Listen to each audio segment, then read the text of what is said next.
if they are people of questionable character and the rest, automatically there is absolutely no need, because it's just like you are fighting Mr. A. Same thing you are fighting Mr. A for is something Mr. B is actually planning to do. But the reason Mr. B is not doing that thing is actually because Mr. B is not in that position.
Doc Spark.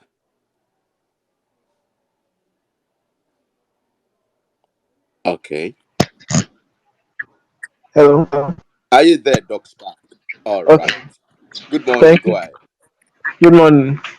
Uh, I wanted to start with a short conversation with our LP candidates. If he's not around now, I can wait. I have a list of things I would like to discuss with him. Ask him like a short interview to know where he's going in the direction in his campaign and when he's elected as governor. You mean you have questions to Yes, ask? yes, yes. All right. Well, when they eventually arrive, and the modality for the Q&A is set, I'm sure you will get the chance to ask one or two questions. Okay. Thank you. Yeah, you're welcome. I'm still waiting to get Valerie balanced up here so that we can take.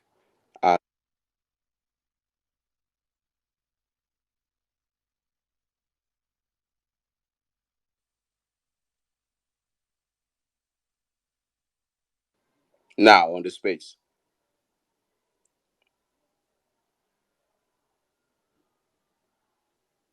Valerie, can you hear me? Are you stable now? Uh-oh. I think the network is seriously dealing with Valerie. Yeah. All right. Thank you, everyone, for joining the space. It is still the space built to host Dr. George Moghalu, where you get to have the opportunity to ask your questions, particularly if you are from Anambra State. You've got questions that are very particular and peculiar to your local government, to your to your senatorial zone. Any question about the state, one MC said earlier that we would be prioritizing um, the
Jagun cannot see you either.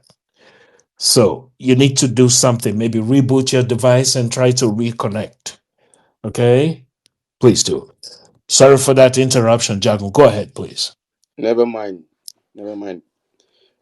So as I was saying, let me welcome those that are joining this space and to be a part of this. Let me call it an historic one because, yeah, it's the first in this uh,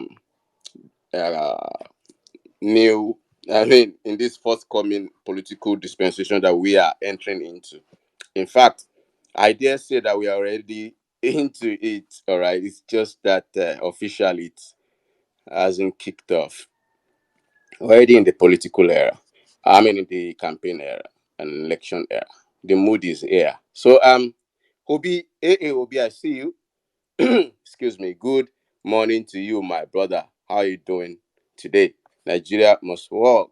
LP, Otagbogbo. I see you, my brother. SIM card IB. How my brother they do for their Monday or Pagwolo. At least I get and correct, sha. How is it doing? Aha. Is the gutter project going on well? OVA, I greet you. Grace John, good morning to you. Chidera, I greet you.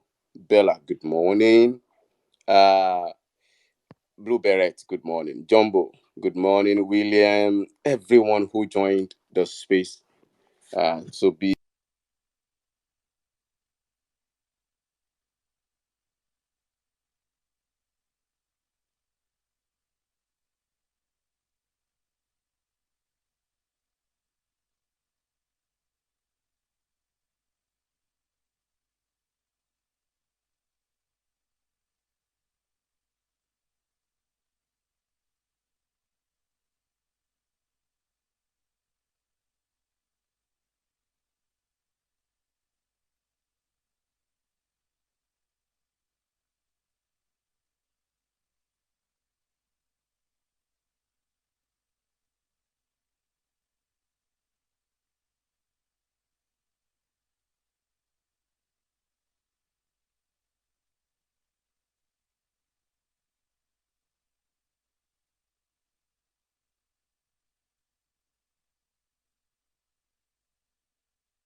Morning, everybody. My name is Ifoma Oji, and I'm a Good host morning. in Can you hear me Access now? Student. This is a beautiful coincidence. Sorry, guys. This is a beautiful coincidence, though. I was calling Ifiora. I didn't know Ifioma Oh, was. I didn't know Ifioma was up here. Sorry about that. Ifiora, where have you been? So if you're Good active, morning. please quiet. Sorry about that. Ifioma, we'll get back to you real quick now. Good morning. Can everyone hear me now? Yes, we can, sir. Good morning to you. Okay. Good morning. My name is Okechukwu for everybody. I'm an obedient through and through. And I know it's another time for a state election in my state of origin, even though I reside in Kaduna, but I never, fall short of, following up with what is happening at home. So, from the heading of this space, I saw one-on-one with Dr. George Moghalu. Is he on the space or we are still waiting for him?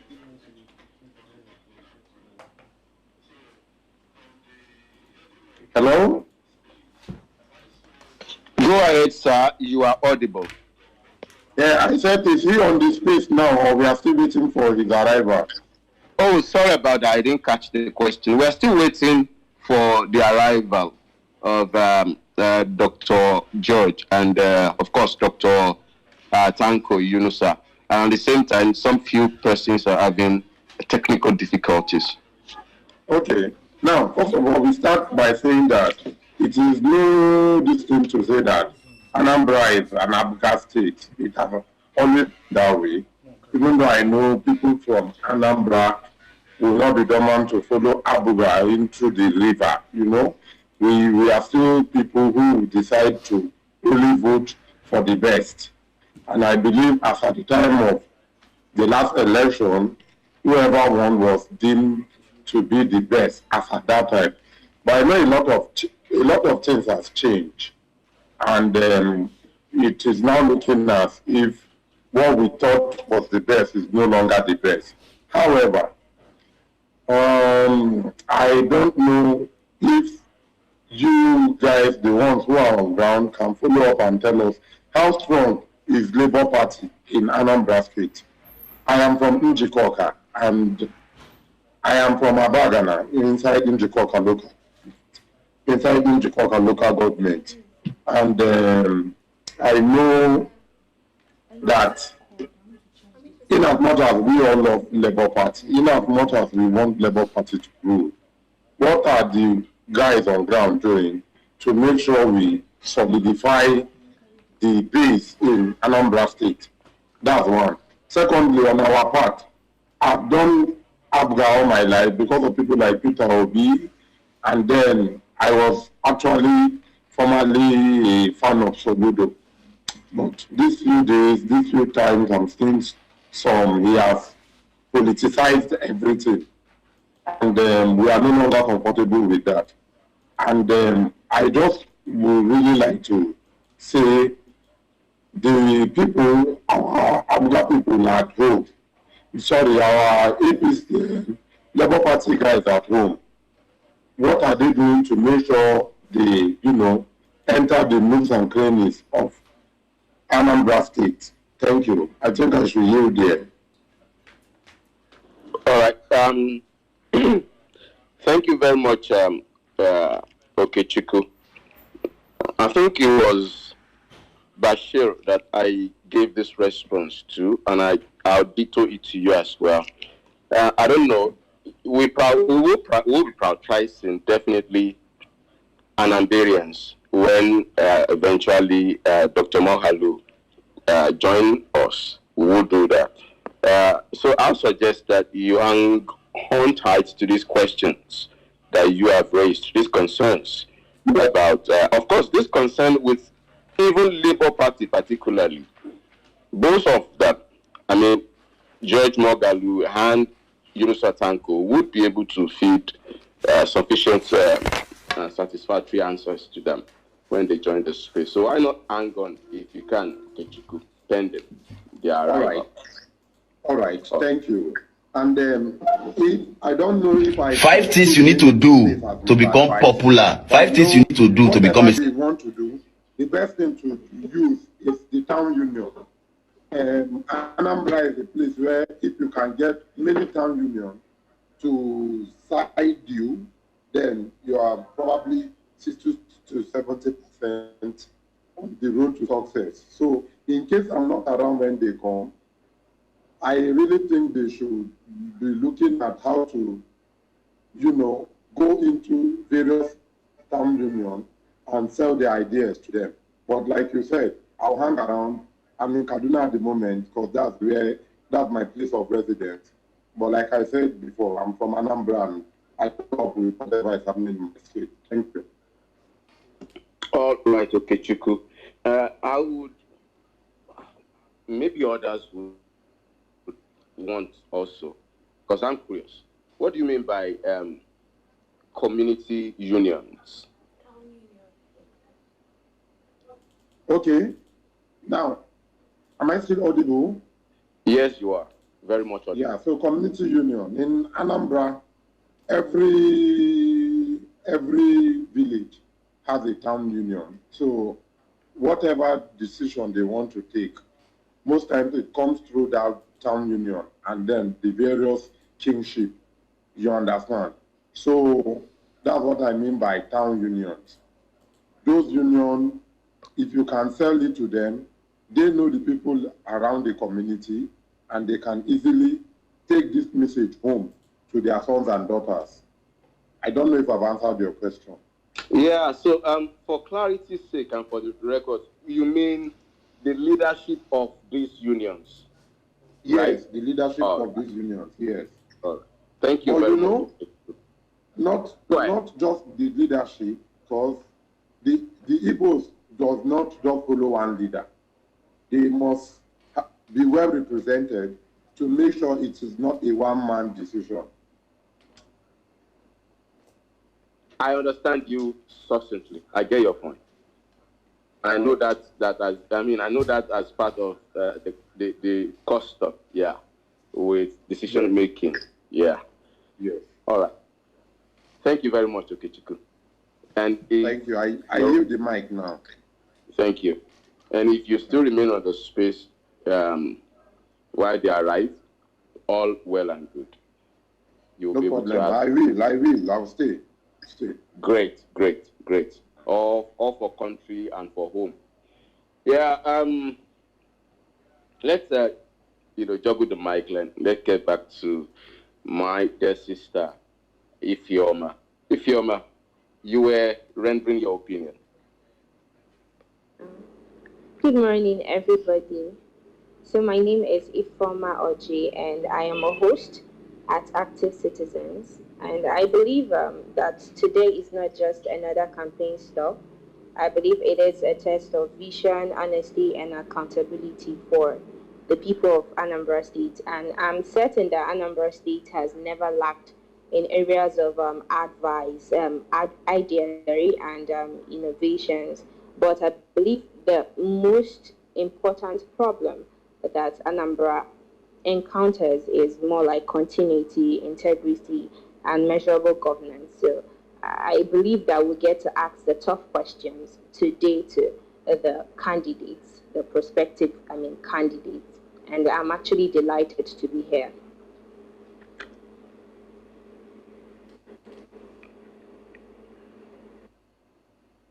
All right. Are you still there, Ifeoma? Yes, I'm here. All right. I thought you were done. Yeah, I'm done. Oh. I'm done. All right. So short. I thought you still had to add something to that. All right. What's the purpose of gatherings like this? What's the advantage of, coming together like this to listen directly, live, to candidates who wants to lead us, and all to come say you want to gloss the issues around governance. with your question, or you want to come sing praises. No, we've gone far past that era. Though we still have a handful of people who still dwell in that era where all they do is sing. I'm sorry, but SIM card, okay, it's no more in the space, so I can freely say it. All right, so we need to move away from the status quo where we hype and sing praises and hype governors and political office holders, like the official hype man of the, let me not mention the state. Anyway. That's why we are here, so that we don't have a reoccurrence of that. Yes, in Anambra State. We don't want to have a reoccurrence of that in Anambra State. So we need Anambrians to come up, ask these difficult questions, but they are germane to the development of Anambra State. And what's her name? My sister said, the host, Ifeoma said, the government, most importantly, should be able to be one that we continue from where the first one stopped. At least government should be in continuum. Yeah, I agree. Maybe on projects, but because I don't know how to manage words. So maybe on projects, yeah, I agree. But basically on government policies, I think no, and strongly so. Yeah, Valerie, please, now that you are stable, kindly have the mic. Thank you, Jago. God, I just hope my network works. Okay, so just add to what Okechukwu said. I believe that the town hall meetings or town hall initiation or initiative rather is actually is really important, and I believe that George Moghalu has been doing the needful in the sense of visiting traditional rulers as well as community leaders in general, and he has been doing a lot on ground. Actually, people that I believe didn't like, or people that I feel didn't believe in him at first, they've actually changed gear, just like his party. Should I say his party motto stands for, or his campaign motto stands for, Anambra needs to change gear. I think that it has already been achieved because, like, I believe everybody that is disillusioned about Professor Soludo and what they believed he was going to do and what he hasn't done, like, they've all switched to a different kind of thinking that, okay, yes, we need somebody different.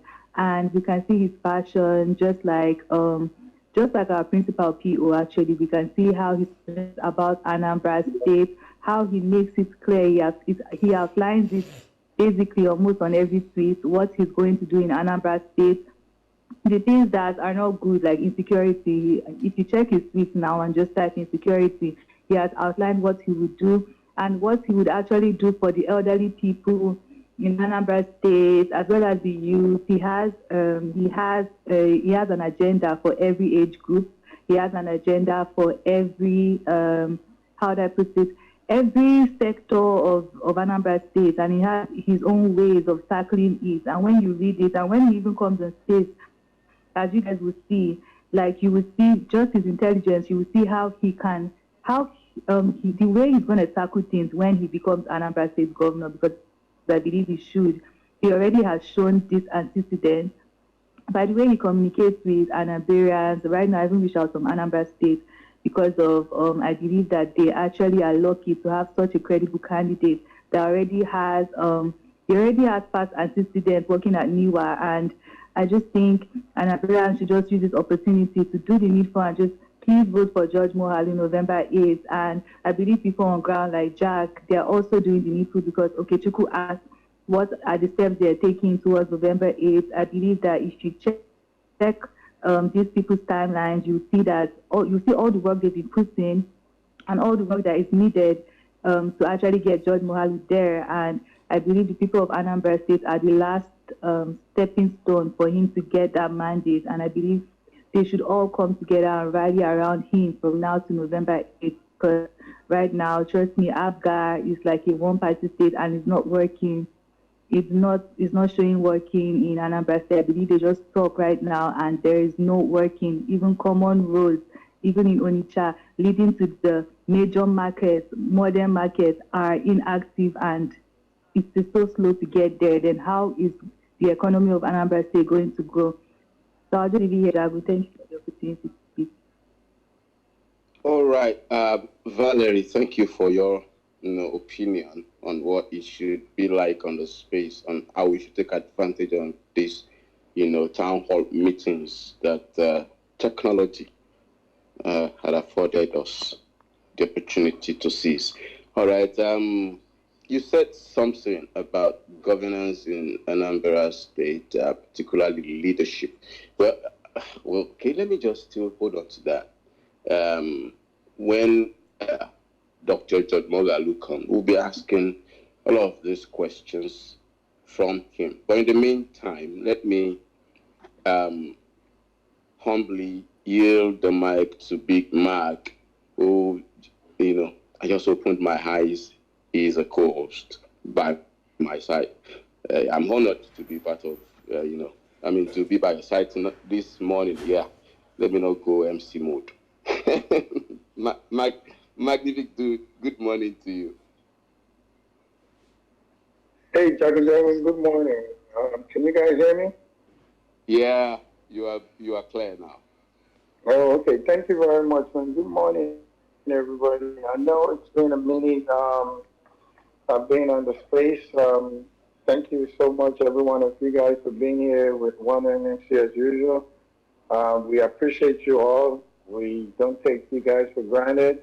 And of course, I know why you guys are here.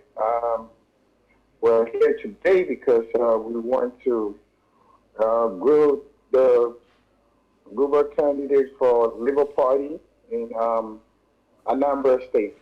Thank you so much. We're waiting to have him here on the space. Mr. T, thank you so much for hosting. We appreciate you. Thank you for being steadfast and being part of this one immensely cool, strong and steady, man.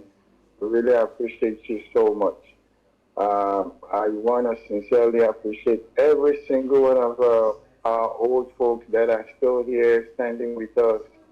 Thank you so much. I mean, for every one of you that have been with 1MMC for the longest, you already know. We've not started this space if we don't appreciate our regular people. I see you all, and I want to take some time to really say a big thank you to the woman leader of this space, Ada Oweri. I see you. As soon as the space started, you jump right on as usual. Thank you so much, Ada Oweri. Thank you. I see Mr. Colliday as usual. Thank you, sir. Thank you so very much. It's our tradition to mention as many of us as we can see here and welcome you guys and thank you all. Jagun, thank you so much. I see you're here. You're also doing a wonderful job. Thank you for co-hosting. Let's keep this going. Moghalu is going to be here in a little bit and so is Dr. Unisa Tanko. They are, as you all know, out and about already, trying to, talk to the people of Anambra State. So I heard they're going to be visiting about 5 to 6 local governments today, but in between, Dr. Moghalu is going to look for some time to join us here and answer some questions. So kindly share the space, everybody. Kindly share the space. Please, let's share the space so we can reach out to more folks that didn't know about this space. I bet you guys, once you put it on your TL, somebody will see it. Somebody will know you're here. And a lot of us would begin to join. So while we're waiting, while we're expecting Dr. Moghalu and Dr. Tanko to show up, we're going to keep asking some important questions and talking about Anambra State. And for you guys to be falsely informed. When I say falsely, I didn't mean falsely informed, as in the first people to know. We're going to be having a 3 days non-stop space. No, let me not say non-stop. A 3 day space next week. It's going to be 30th, 1st, and 2nd of October. You know, sorry, 30th of October, 1st of November, and 2nd of November. My bad. Yes. Next week, we're going to have all 21 local government reps available on space, and we want to finish strong for a number of states. So we beg of you all to tell somebody to tell somebody. The flyer is going to be off anytime soon. We want everybody to come adopt their local government. When I say everybody, I mean Anambra. You guys will please come up, rep your local government, and do the needful. You know, so next week, 30th of October, 1st of November, and 2nd of November. Be ready, be informed, and we're looking forward to a wonderful space. Dr. Moghalu is going to be available.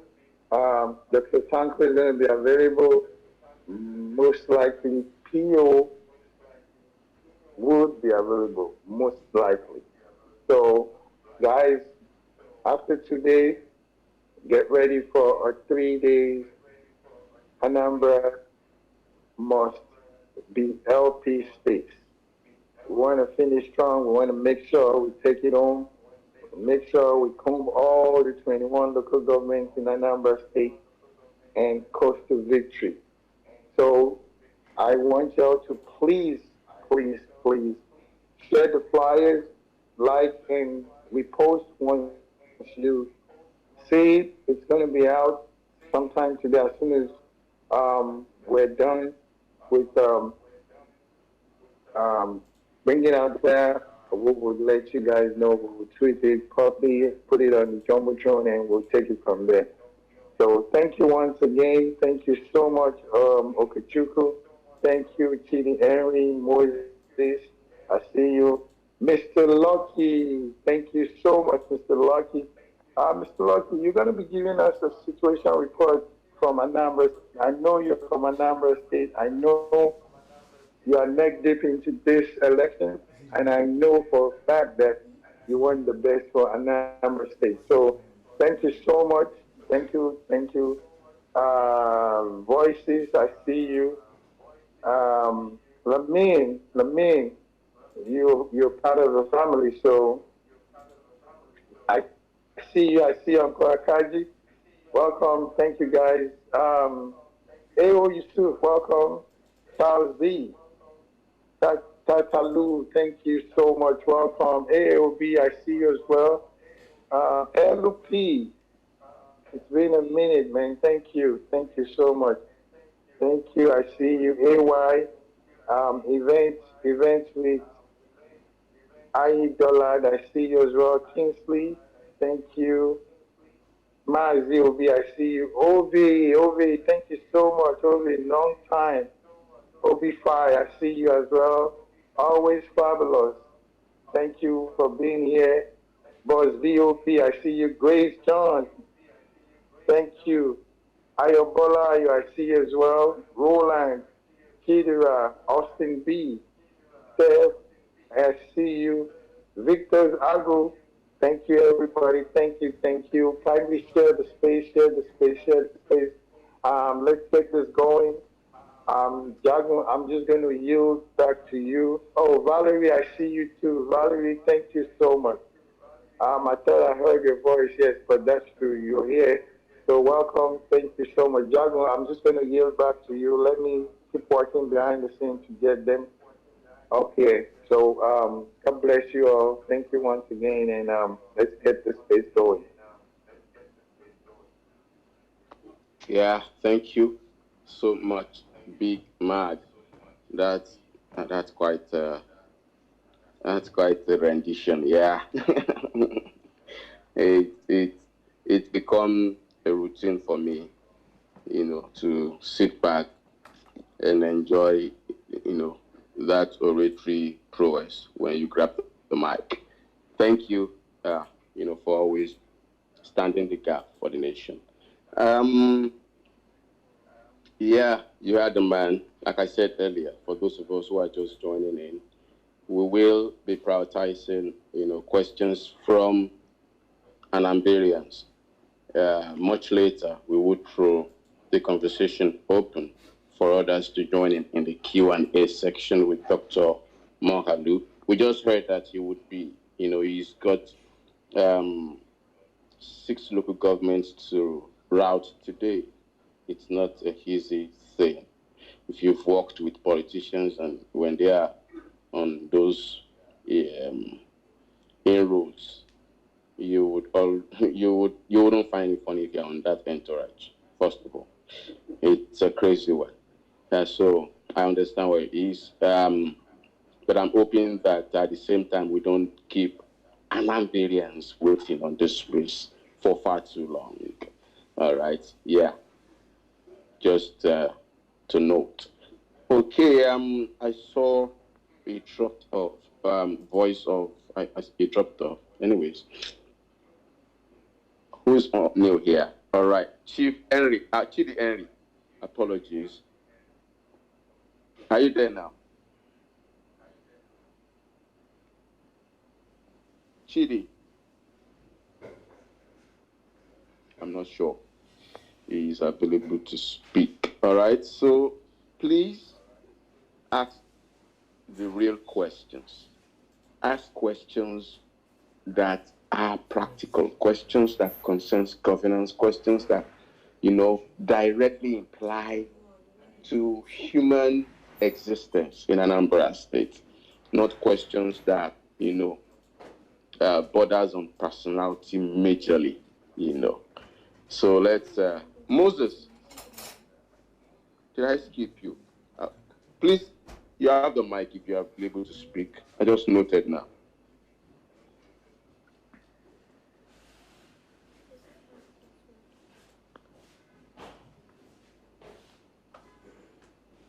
Moses, go ahead. Your mic is open, but we can't hear you.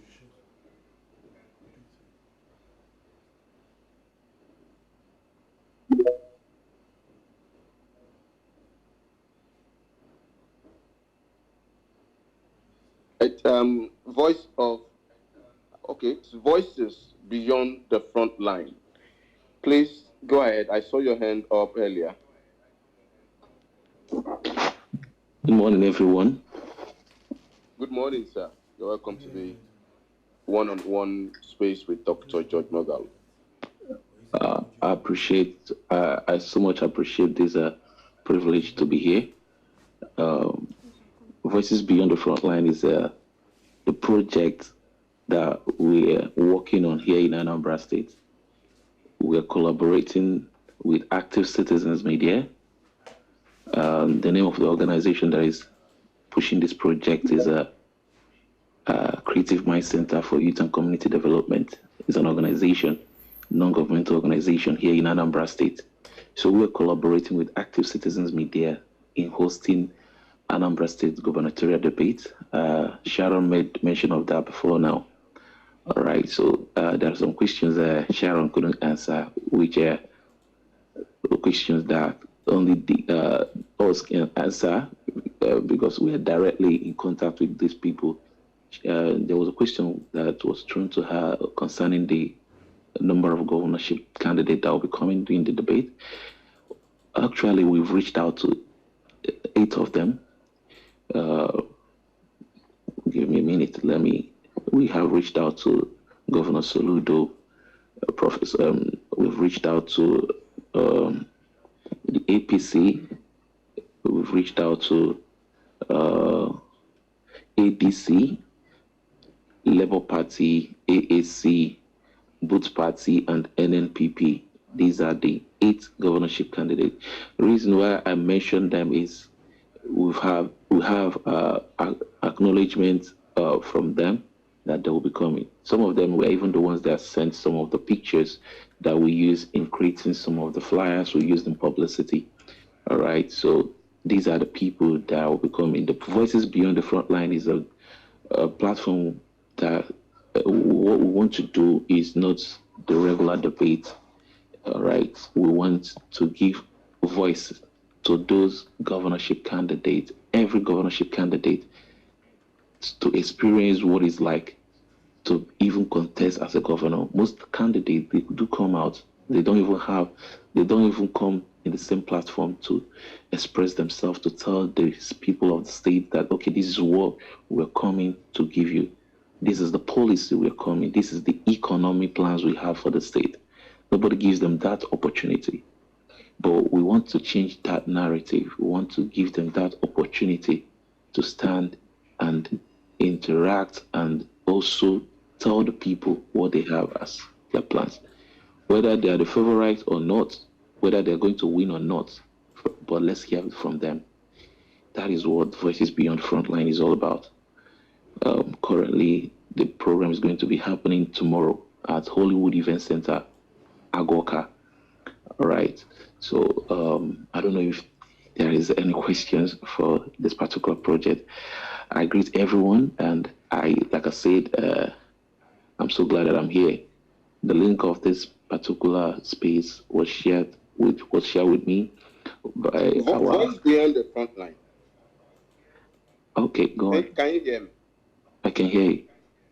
Sorry, apologies for buttoning this way. Since you are, in a place of authority to speak exclusively to this event, please, first, can you confirm, categorically if the incumbent will be gracing this debate that you called not the regular debate? Okay, on your question, we've sent the letter to the incumbent. We sent the first letter. They said he will not be available.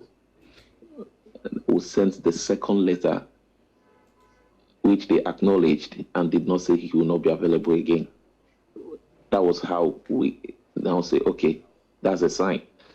All right. The first letter was sent through the chief of staff, which they acknowledged through the chief of staff. All right. They said he will not be available. But this time around, we do not just send to him, we also CC'd to his deputy, so that the both of them will be aware that this program is happening here in Anambra, Oka precisely.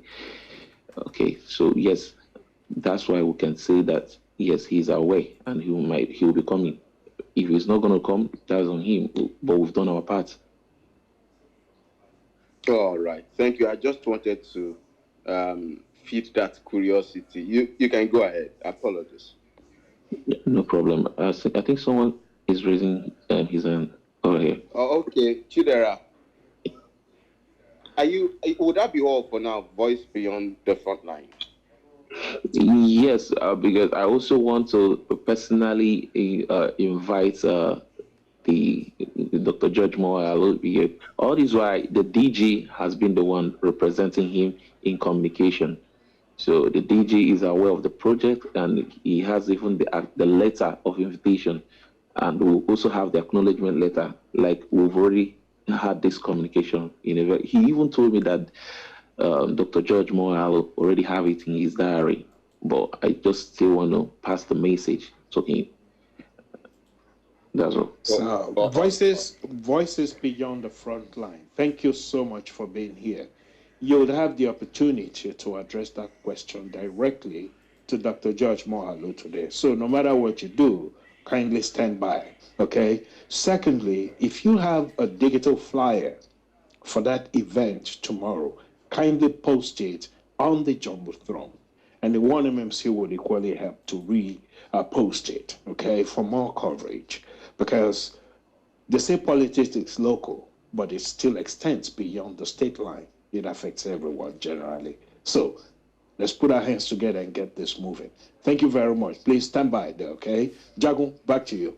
Sorry for that. No props.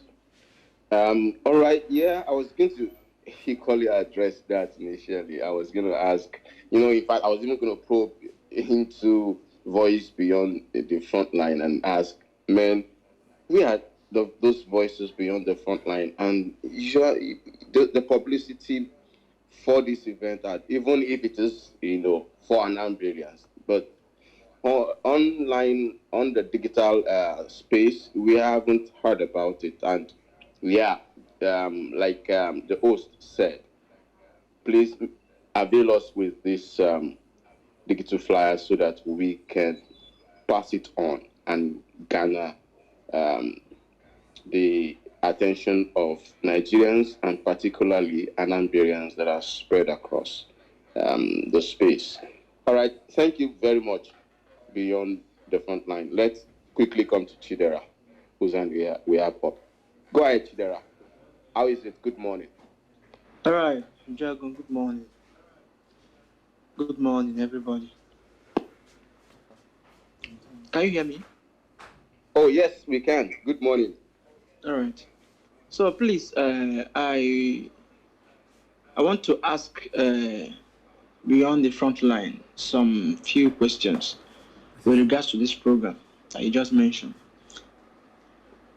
Please, I want to ask, there was a time I saw one flyer in the internet as regards to governorship debate in Anambra State. And the usual governorship debate we normally experience in Anambra, they do it at Dora Akuri Women Development Center, because the last one being the one of 2021, I was there on the day of that debate because my boss happens to be one of the candidates. So organized by Arise TV anchors. So what I want to ask here is, because this one you just explained to us here, I have not in one way or the other heard about it. And I don't know whether if it's the one that I've seen before somewhere else. Right? And my mistake was not... Are you a native? What? Are you a native? Mm-hmm. Okay. Well, I just wanted to confirm for the for the space so that they will know you are speaking as a native. Okay.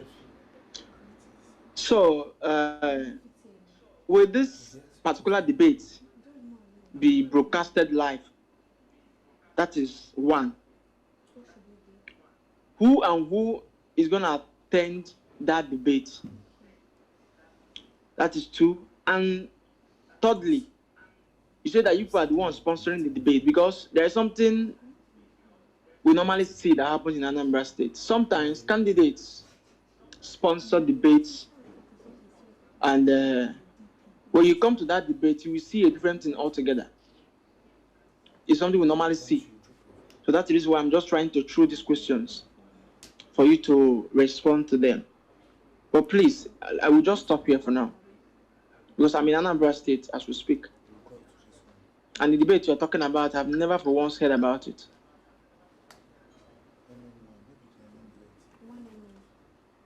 All right. Go ahead. Voices beyond the front line. Okay. Good morning once again. The debate is... I understand why you've not heard about it. The reason being, we were trying to partner with some mainstream media, but the clauses and the conditions that comes with it cannot adhere to it, because it requires us trying to get funds from any governorship, most of the governorship candidates, and we do not want to do that. We don't want to get involved in that. So mainstream media, before they can come down here, have so many things that you need to consider: their accommodation, their logistics, and the rest of it. These are the things that delayed the planning. Okay.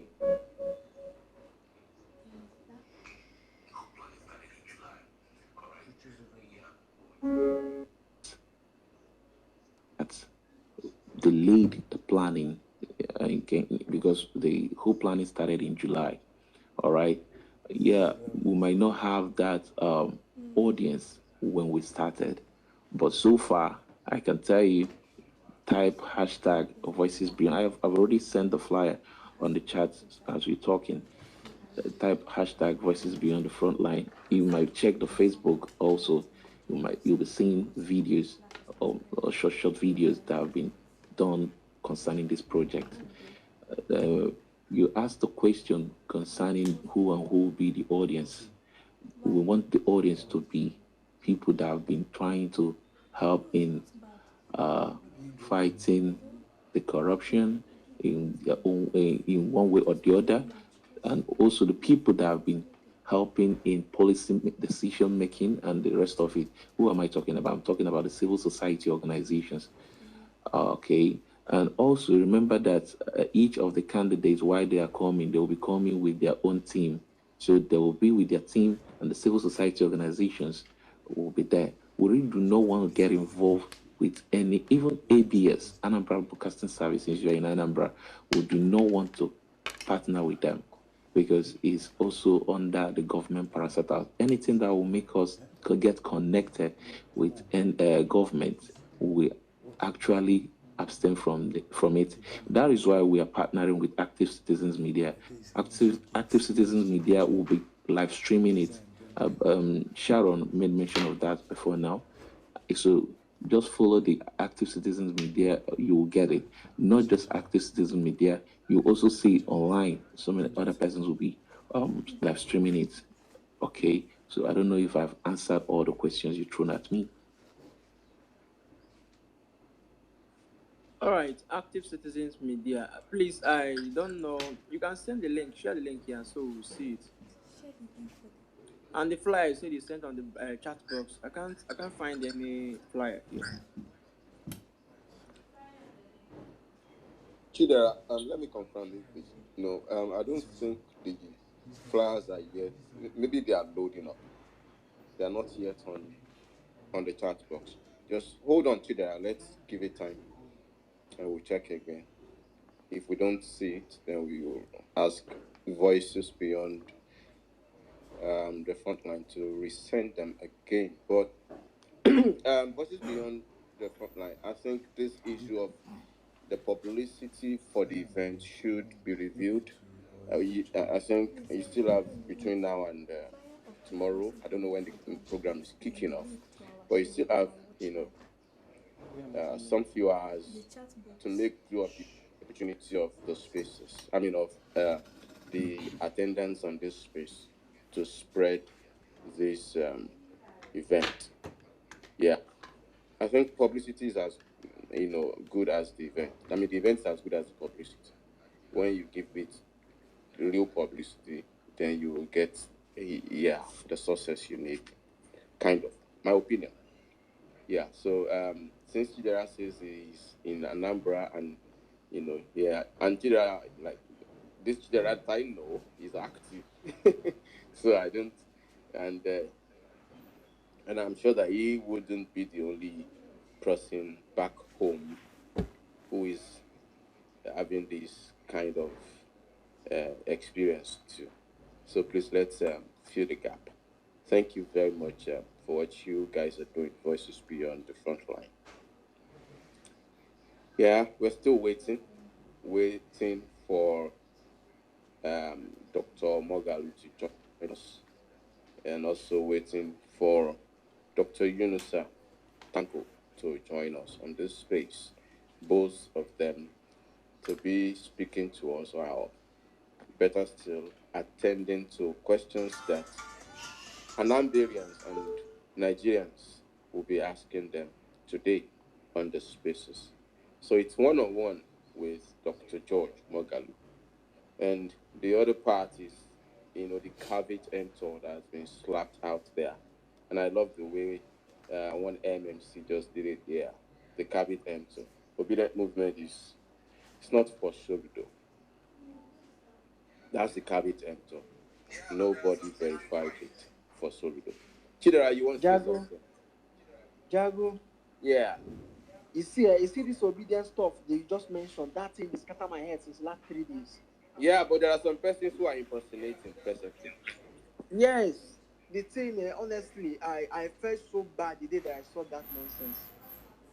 And as we speak now in Anambra State, a whole lot of people, I'm sorry to say this, but so many people, especially the elderly ones, not even the young ones, they are the problem because so many of them see politics as business. They see politics as business. So any slightest opportunity they get, they use it to manipulate things. And you can see someone who you are even moving or planning something with can, in one way or the other, go at the back, use the influence of what you both of you build together and use it to cash out.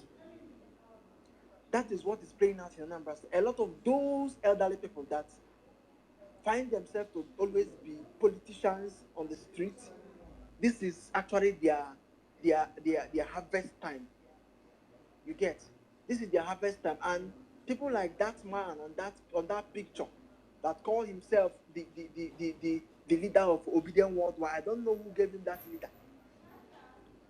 What they did there is exactly what they normally do here in Anambra State. This is actually their time.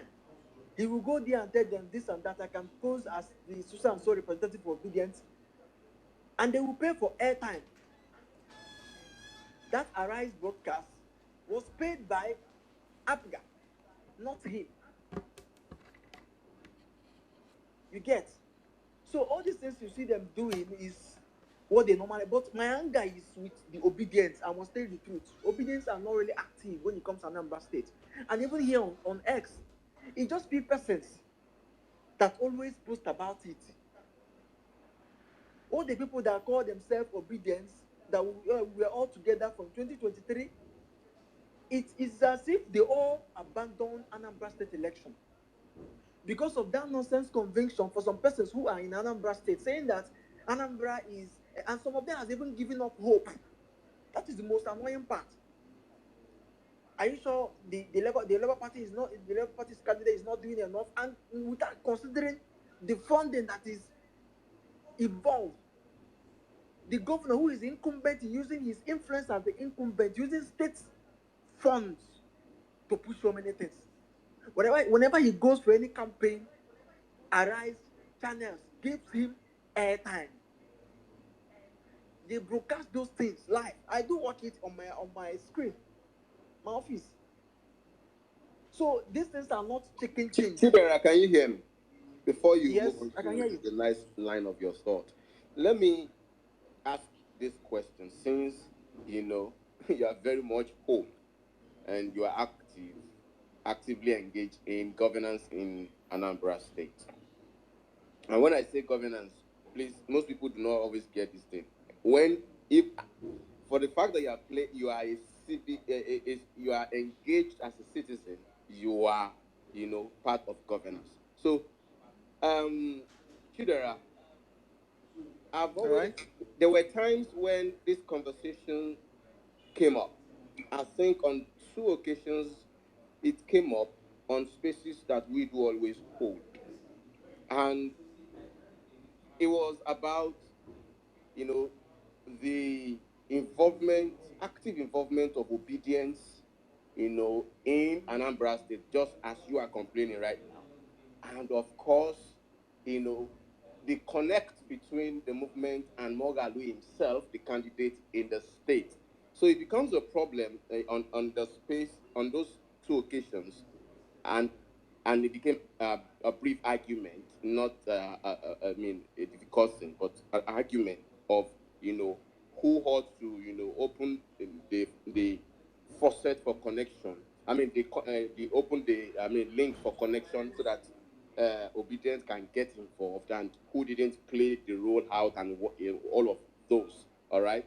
Now I know that some people will still come to ask these questions invariably, but let me ask you, Chidera, what do you think is responsible for this disconnect, particularly, and the setback that we are experiencing from Obedience, particularly in Anambra State?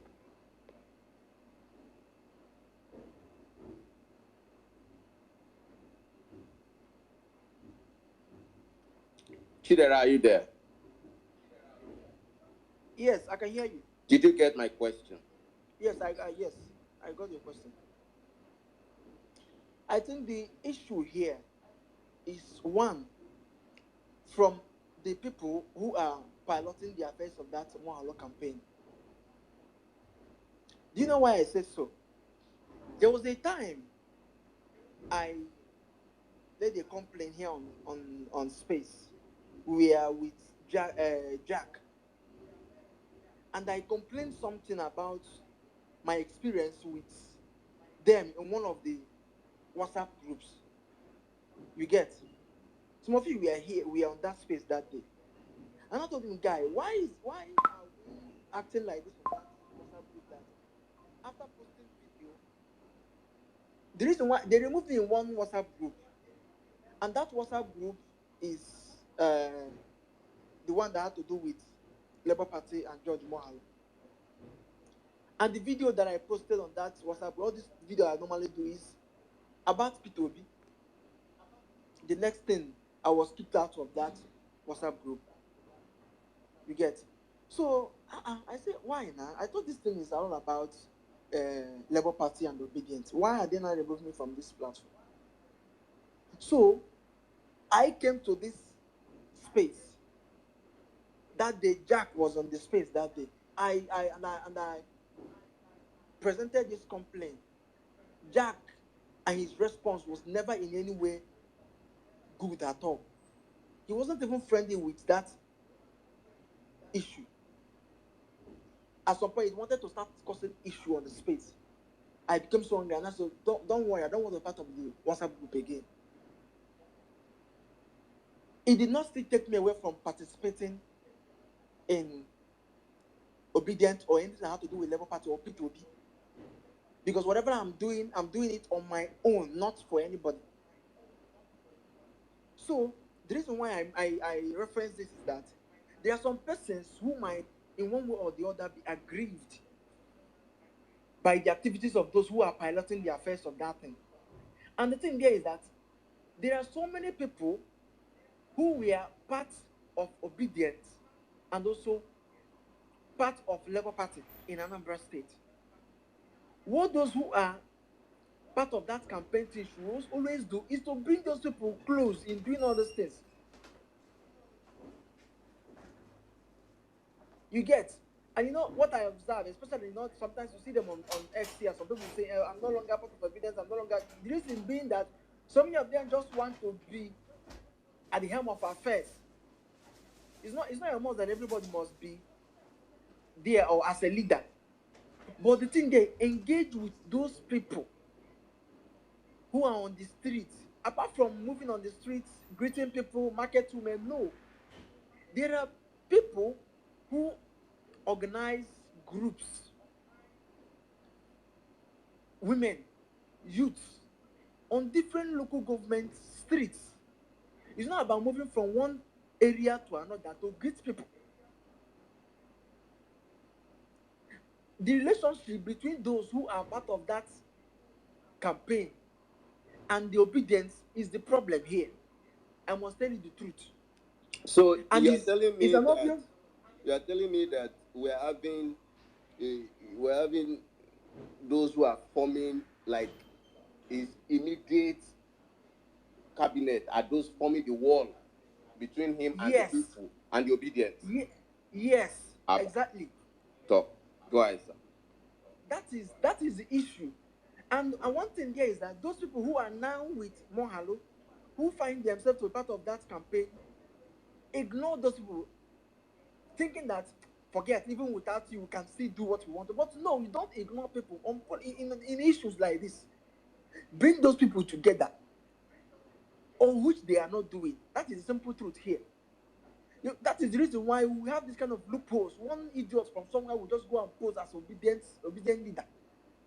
Because of what? When he does that, they will flash him with money and give him every environment for him to function. That man has agreed with them to come and present himself as obedient leader. And they gave him that platform. Current Arise News, current channels, and the rest of all these things cost money. I'm not blaming Moghalu in his own side because he lacks funding. But my own area is those who were there with us from the beginning. Those who play. I know when we were doing obedient movement, 1 million man march in Nnewi. It just started from normal. I'm even still on that WhatsApp group till today.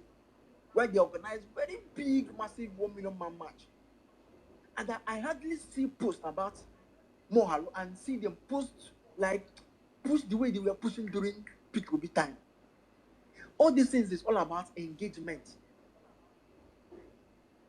It's all about engagement. It's not to be moving around the streets, greeting people. You cannot compare yourself with the incumbent. It's not done that way. If you are to start doing it based on performance, I should just say let them kick out what is it called? This failed professor of economics that could not even plan his own economic breakthrough in the state. The man is just making noise everywhere without nothing to show for it. We are here in Anambra State and he's not doing anything. And whenever I watch this thing and I see the way he carries himself around on TV, promising heaven and earth, I was there at Dora Akunyili Women Development Center when he promised heaven and earth and Dubai, Taiwan. I was there on the day of that debate. If you guys remember Dr. Godwin Madoka will also ran with Valentine Osibo in PDP then when he was not given to Val Osibo. I was there. And I know when he made all these promises. That is why sometimes when I see people who come out now and talk nonsense, I will say, look at this. They don't even know what is happening. Because this Soludo that made all these promises for the past 3 years is yet to fulfill any of those promises. Because I was there when he was Ruben Abati and what is that woman's name? Normally gives news nights report. There were the two anchors there. Soludo and Andy Ba were there throwing tantrum up and down. At some point, he got to even a physical confrontation. So, Dr. Chidera, before we even spiral away to, present the evidence of the many failures of the prof, I can speak categorically to them. I've not been to Anambra State in a very long time, and you are the one there, and you are confirming it here, not because of for any political bias reasons, but because it is what it is. But let's leave, that matter as it were right now. Let's put a pin on it. We're not killing it, but let's put a pin on it. Let's come back to this problem that you raised, because I pegged it, and it looks like the Moghalu campaign mechanism and structure is having a grassroots problem. Exactly. All right, sir. Go ahead. So, like I said, campaign is, or they say politics is local. You meet ward, you meet chapter. Meeting chapter will be difficult, but ward can be more easier because it goes from chapter. It's from that chapter that you now get pulling units. You don't get pulling units in wards.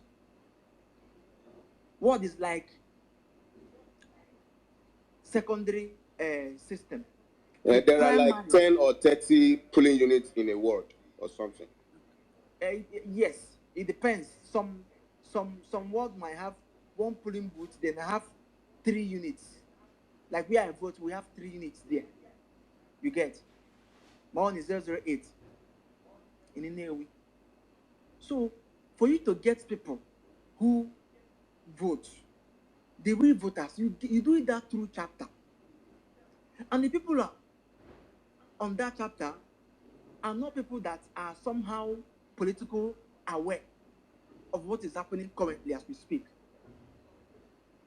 These are commoners who are there in the community, village, doing their normal business, doing their farming, without any concern about how politics or politicians is moving about. The people who are political aware are those at the level of ward. That is where you now have a conglomerate of everybody from different chapters. Now, taking it down to the grassroots. This is when you now engage with people that matters in those chapters. They are the ones to mobilize those women, talk to them the way I did it during 2023 election. My 3 polling units, we won the 3 polling units now. Even though we have someone who is serious there, which is a fine, but they were not doing so. You vote YPP. A lot of people wanted to vote Ifeanyi, but with what we did, Labour Party won everything. It was still that chapter. Okay, Kedra, 1 minute, man. Thank you very much. I'm listening to your submission, but I'm real quick. I just want to give this update before I get back to you. Information reaching me is that Dr. Moghalu is in a meeting right now, so he's not going to be coming like immediately, but let's give him some time. So while we're waiting on him to show up after the meeting, we're just going to continue to have this conversation and take more submission and have people come up and also express their views about the campaign. So I just wanted to give you guys that update. And let's get back to it with Chidi. Chidi, I mean, long time. I know you've been in the movement for as long as I can remember, you know, and thank you for still, you know, standing with this movement. My take is, I heard some of the things you said, but what have you also done to help Dr. Moghalu help to secure some votes? From now to November 8th is a long time in politics. I think, I mean, we should also put in more effort to make sure, you know, we change the narrative in Anambra State. I think you should also partake in this process so that we can all come back stronger and better. Because the truth of the matter is, I don't know what you and Ambera are really thinking or how you guys see this election. But this is a very, very important election for Peter Obi. So I want you guys to come back together and obedient and work tirelessly from now to November 8th to make sure Dr. George Moghalu carries the day. So please, how can we be of help to them? I know what you did during the presidential election. I know how you guys put in a lot during the 1 million man march. Anambra State was the only state that was having a 1 million man march every other week, back to back to back. It was a 1 million man march in Oka, 1 million man march in Onitsha. It was going back to back. Anambra State alone had, I think, I mean, if I am not mistaken, 6 1 million man marches in different local governments. And it was not just 200, 100 people. We are talking about thousands of people trooped out. And that was why Peter Obi's vote in Anambra State was 96.3%. So I'm not surprised about Labour Party's vote that came out of Anambra State. I wasn't surprised. But now, it is still the same Labour Party that Dr. George Moghalu is running under.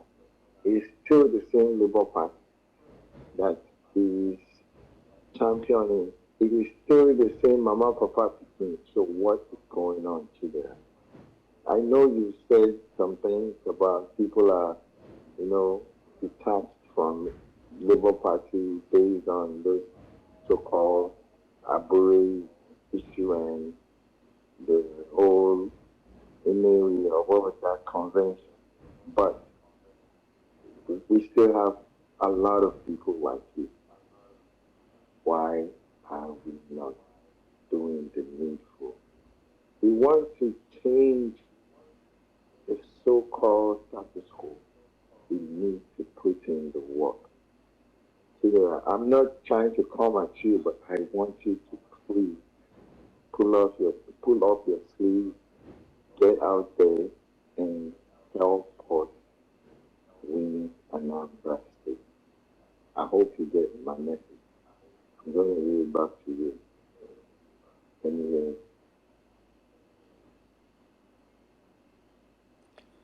All right, Magnificent.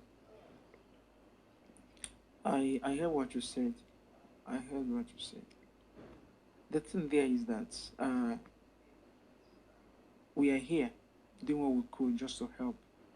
You get, and whatever it takes to make sure that Moghalu wins is what I will do. Those guys who were with me then during 2023 are still there. They are just like my trusted ally, like I can actually call, say, guy, please let us do this thing. We will do it. You get. But just like I said, we're having a disconnect from the people who were there before and the current people who are piloting this campaign. That is the honest truth. That's the honest truth. And everybody have their individual conviction. For me, I'm not doing it for anybody's benefit. I'm not doing it to gain anything from it. I'm doing it to make sure that the Labour Party and also P2B, in fact, what I'm doing safe is for P2B, not for more. I must tell you the truth. Anything that I do today for Obedience and Labour Party is to make sure I see it as an avenue to help P2B to win 2027 election. That is how I see it. So whoever that comes out from Labour Party in anywhere, just when they did the by-election. Can I interject a bit? No, you can't. No. Okay, Chuku, you cannot interject. Please. This is not accepted. Kindly wait for your time. Everybody will get his own time. Please. When you interject, you distort his sense of reasoning. Yeah. And it's not appropriate, please. Honestly, Abba, let's move on. What's this? It's too much. What if I'm more alone?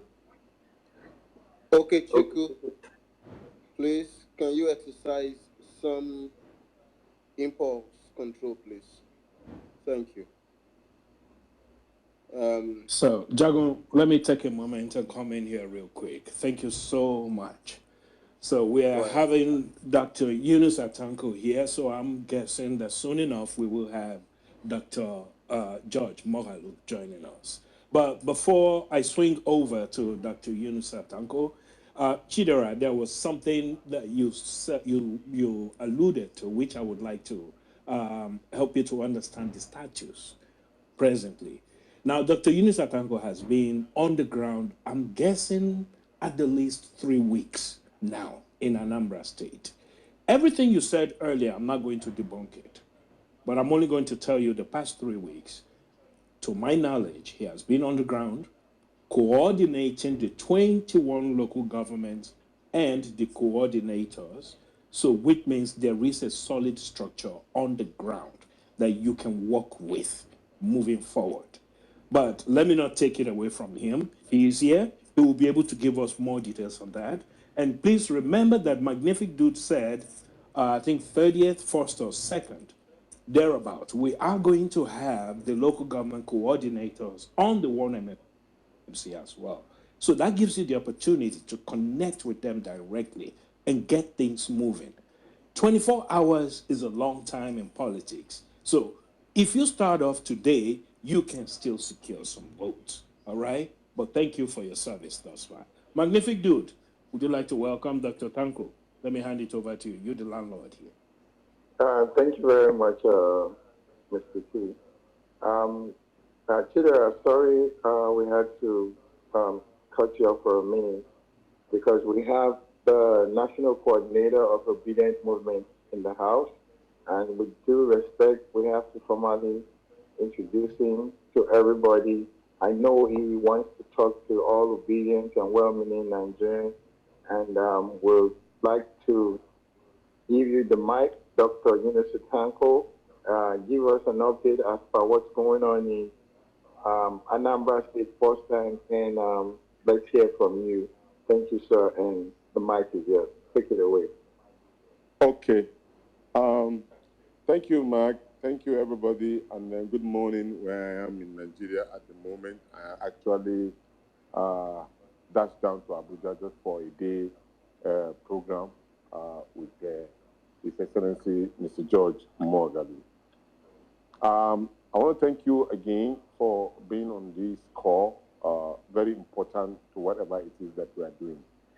Ladies and gentlemen, I have always been saying right from the beginning that our job is about mobilization to the right places where we need to cover up 176,000 polling units. And I'm not changing my word. It is the most critical, the most important thing we can do as a movement if we really want to achieve our aim. So here we are. Anambra becomes a test case, one state out of the 36 states that we need to showcase this particular strength that we have. Our organizational skills, our intellectual skills, together, working together as a team. Remember, the end game is actually for Mr. Peter Obi to become president, but we needed to start somewhere. And Anambra has provided us with that particular opportunity.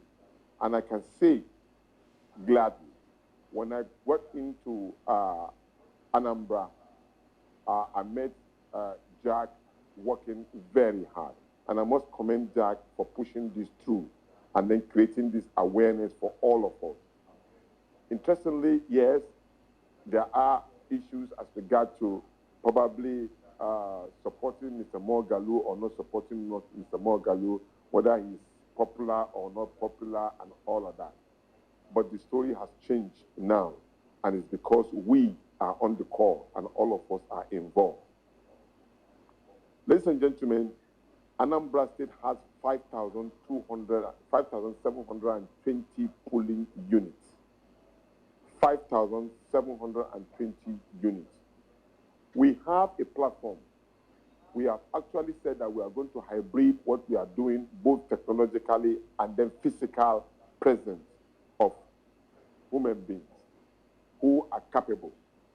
And gladly, we've been able to achieve that.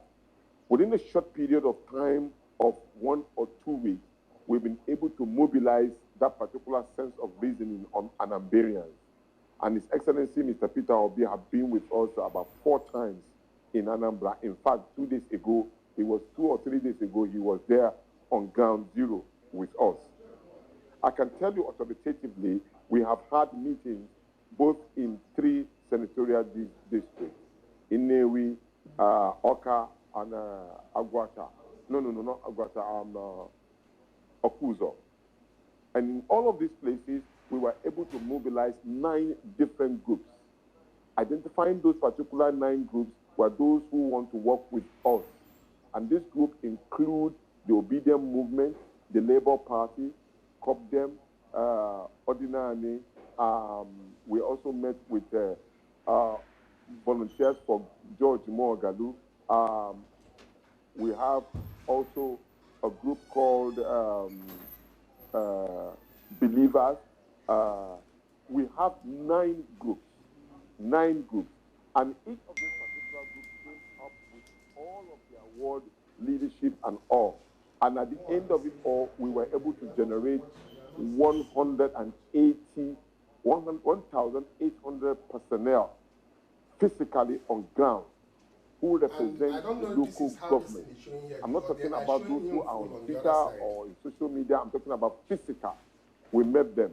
That metamorphosed into our database of 1.5 million registered voters. We have them already on our database as we speak right now, and the numbers are increasing. Now, to close the gap, what we now did was that to get the right people who we believe can do this, we had a technical training of how they can use our app.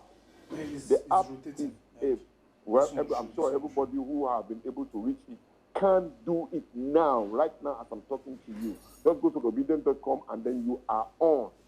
You can see what we are doing already on ground, physically, and then using the technology as we speak. So the last thing we did was that we were able to get these three major groups that we know can really work on ground. We have COPDEM, we have the Moghalu volunteers, we have the Obedient Movement, and we have the Labour Party, meaning that we have 21 local government coordinators times 4. 21 local government times 4. So you can do the mathematics. You will now know the capacity of persons that we have on ground. 21, that's 42, that's 84, if I'm not mistaken, if my math is correct. Okay, 84. Each of these particular, okay, sorry, please, His Excellency is coming. Well, hold on 1 minute, please. Is it, yes, okay, while we're holding up, I just want to let you guys know that Dr. Moghalu is on the space. So guys, please kindly share the space. Share the space on your timeline, share on your social media. Let's get more people here. Let's get Anambarians here. This space is solely for Anambarians to come engage with Dr. Moghalu. So kindly share the space, share the space, share the space. Okay. To increase the numbers, guys. So yes, Dr. Tanko, go ahead. Trying to join, so he's joining us now. So as I was speaking, we have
so it's about mobilization. Like I said, it's about what we can do. And what are we doing? Now we're expecting that each and every one of them will be supported. And we want you to come in support to this. Remember, it's not about Moghalu alone. It's about us. Because they will use this election to undermine us and demean us. But we are putting everything on ground. This morning, even before I got into this particular call, I got called by His Excellency Mr. Peter Obi, sharing his thoughts with us. So for those who are saying that probably Mr. Peter Obi is not on this, they are not correct. Mr. Peter Obi is fully involved in what we are doing. He has been with us and is supporting us. So we need just some push from all of you. Those who are Anambarians, those who are within the circle, within the southeastern zone, get to meet people, talk to them, let them all come on board. It's about Peter Obi in this particular matter. Yes, I know Mr. Moghalu will be the governor of Anambra State. It's not Peter Obi, but whatever we've been able to put on ground tells you what we can do in the 36th state of the federation.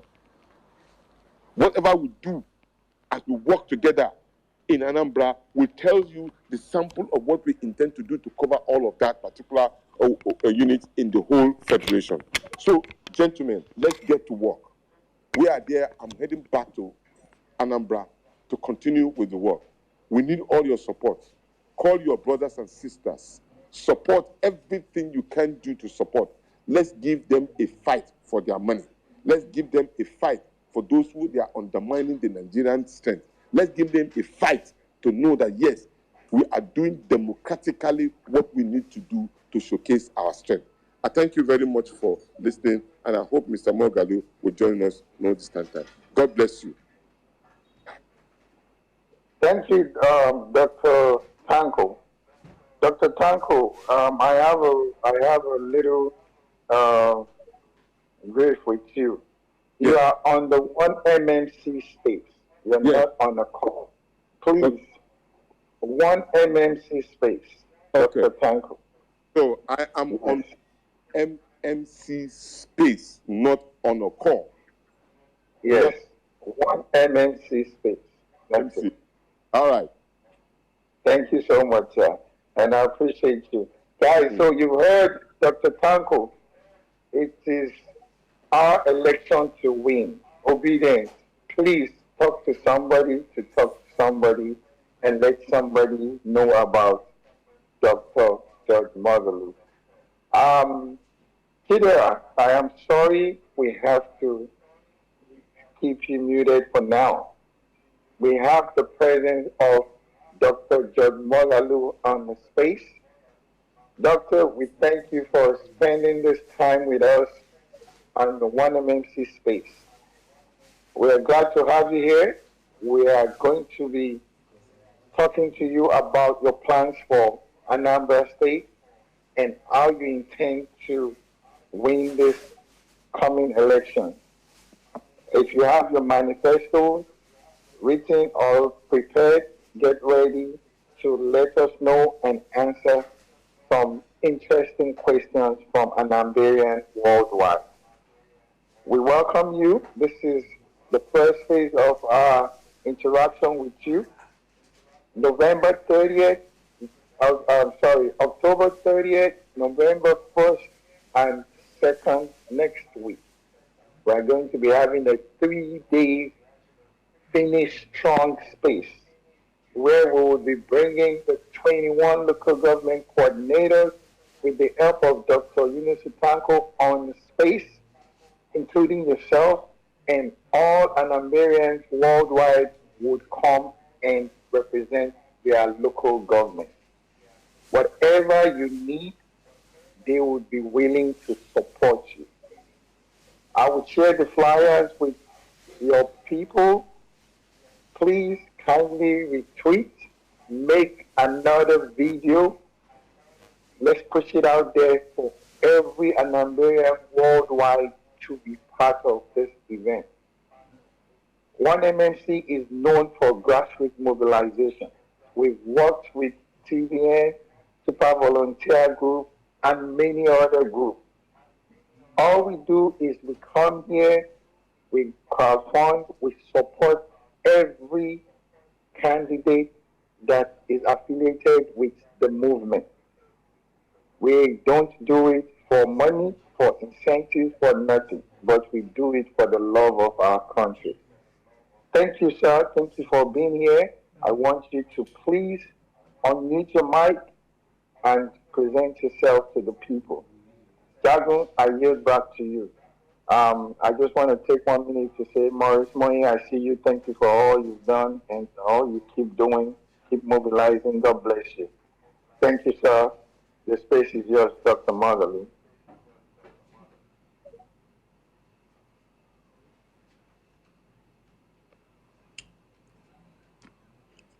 Doctor just got disconnected.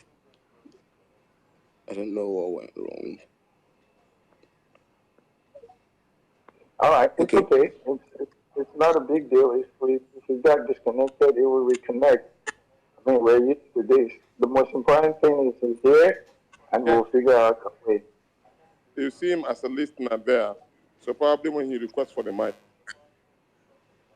Yeah, he's here. He's back on the space, but yet to request. Let me pull him up directly, if that will work. Yeah, so he should just grab the mic from there. He will be up here once he accepts the invite. Okay, I think I understand what's going on. Each time he tries to speak or grab the mic, the network punches him out. Okay. He needs to reset his network completely. Dr. Eunice Atanko, good afternoon. It's afternoon already. Please, if you are available with him, please let him reset his network so that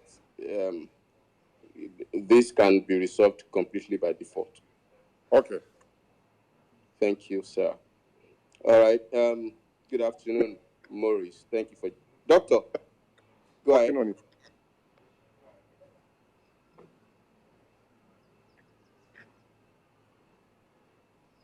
Okay, I thought Doctor was saying something.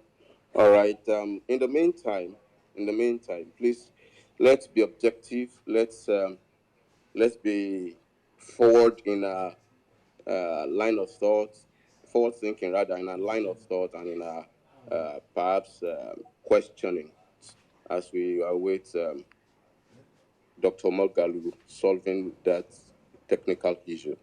All right. Okay, Chuku, I see your hand. But we have, please, if you are joining the speaker section, please, aside, of course, Dr. Yunusa and the director. If you are joining the space and you want, the speaker section, and you are not with your hands up, we will consider you that you are not ready to engage in the conversation. So we will pull you down for others to come up. It's going to be an active conversation. All right, okay, Chuku, let's begin with you. Go ahead. Good afternoon, everyone. Good afternoon, Okechukwu. You are being heard. Okay. Yeah. Dr. Yunusa, Sanupa, how are you? How is everything going over there in Anambra? We thank God. We thank God. I remember seeing you in Kaduna last 2 years when you came to Ahmad Bello Stadium for the campaign. I was there in Ahmad Bello Stadium when it was time for campaign. And then that goes to show you that this is like a brotherhood. And whoever is part of this brotherhood should enjoy the benefit. That's why I nearly wanted to interject the former speaker. Whenever they keep saying they are doing this thing for, yes, PO is our leader, but it does not change the fact that we are to work for any person who is part of the brotherhood. And Dr. Moghalu happens to be a very illustrious son of Anambra. I remember, the only time I remember Moghalu, because I'm not actually in Anambra, even though. Okay, Chiku. Please, okay, yeah. Chiku, please hold on. Doctor is back up. Let's give Doctor the platform. Go ahead, sir. You are being heard. Thank you very much for this opportunity. Let me begin by. Dr. Moghalu, hold on. All right. I wanted to advise Dr. Yunusa to mute his mic. Go ahead, sir. Okay, let me begin by thanking the obedience for the interest they have expressed, for the support they have demonstrated.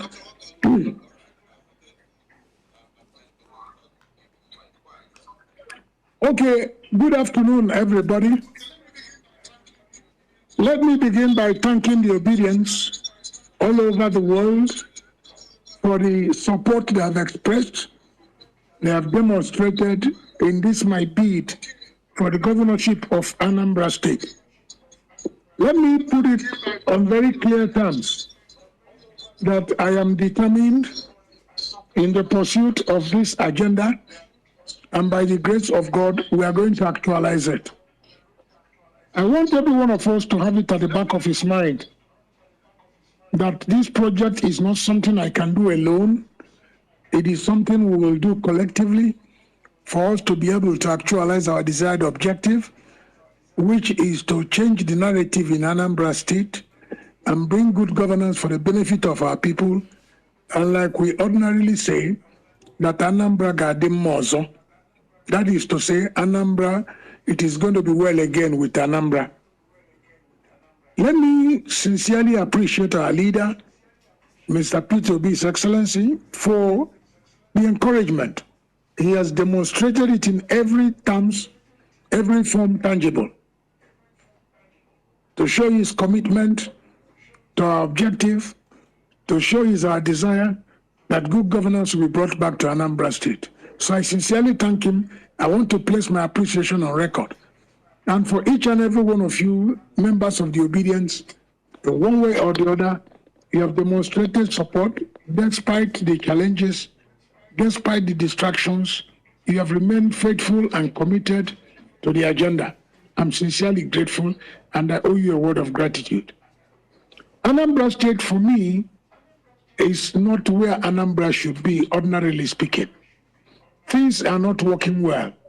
If you put us on a table for assessment with other states, we are not where we are supposed to be. Anambra is a state that is blessed both in material resources, both in human capital. We have what it takes to be the best, the leader in the committee of states in our country. But unfortunately, that is not where we have found ourselves. We have a government that is incorruptible, a government that is sincere, a government you cannot advise, a government that thinks they know everything, led by a governor who knows all things. At the end of the day, he knows practically nothing. And our government, state government, Anambra State, is degenerating on a very daily basis. And it is a cause for great concern. And that is why we are committed, we are determined to change the narrative. The Labour Party in Anambra State has presented a 12-point agenda, which we want to use in addressing the issue of insecurity, the issue of decline in education, the issue of our decline in the health sector, the issue of abandonment of agriculture, the issue of youth empowerment and employment, the issue of women development, and what have you. Our power sector has practically collapsed, despite the fact that the federal government has deregulated the power sector so that states can take their destiny in their hands and run their affairs. Unfortunately, we are not where we should be.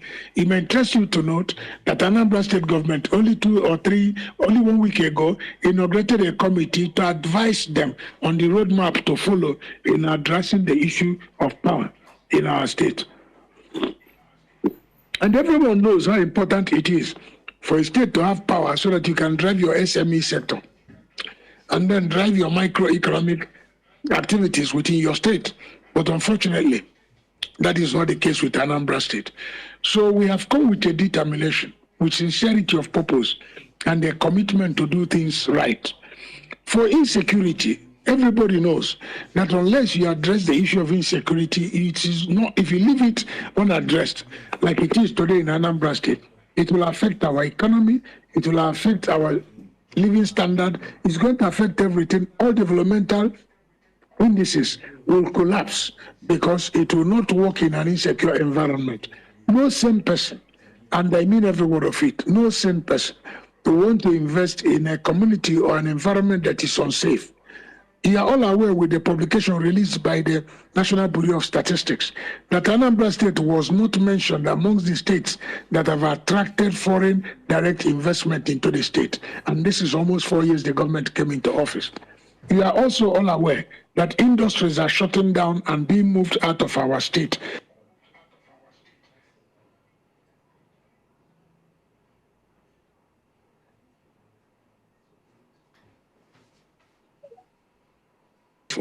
Let me also shock you that the indices that was released a few days ago, Anambra State ranked number 34.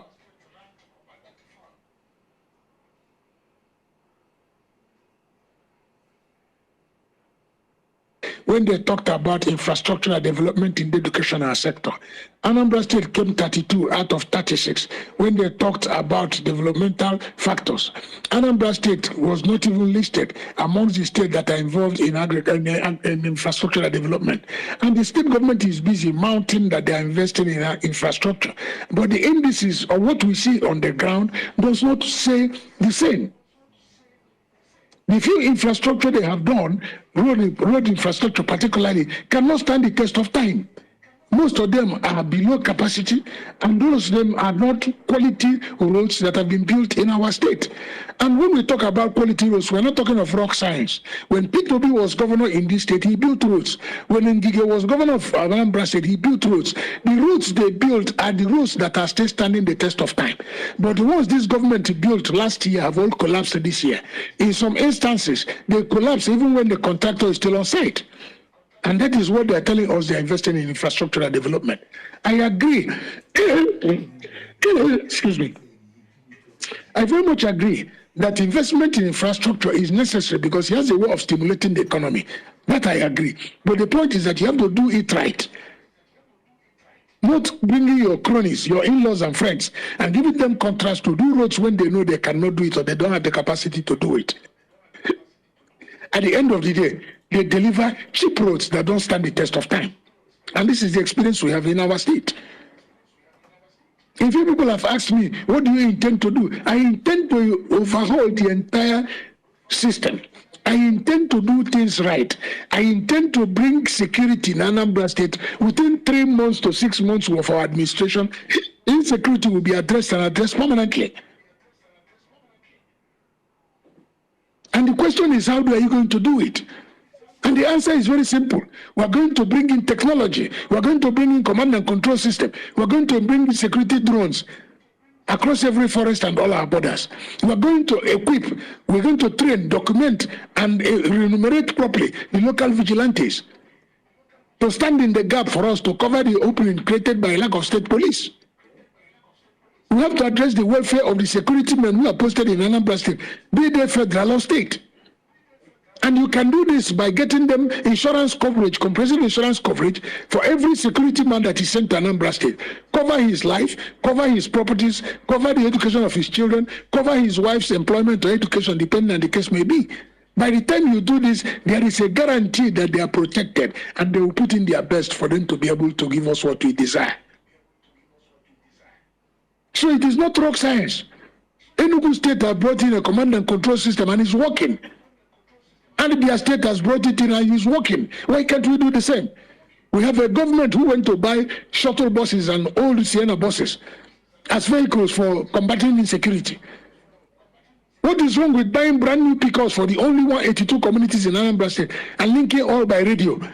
And by the time you link them all by radio and link it to the Commissioner of Police, link it to the State Security Advisor, you will be able to have on-the-spot information as to what is happening in any part of the state. So it is sad that government does not know what to do, or they know what to do, but they don't want to do it, for reasons best known to them. Our education has collapsed. The health sector has collapsed. For education, I have said it, and let me repeat it here, that if you want to empower a people, if you want to educate a people, bringing them to the realities of the current the dispensation, you must educate them.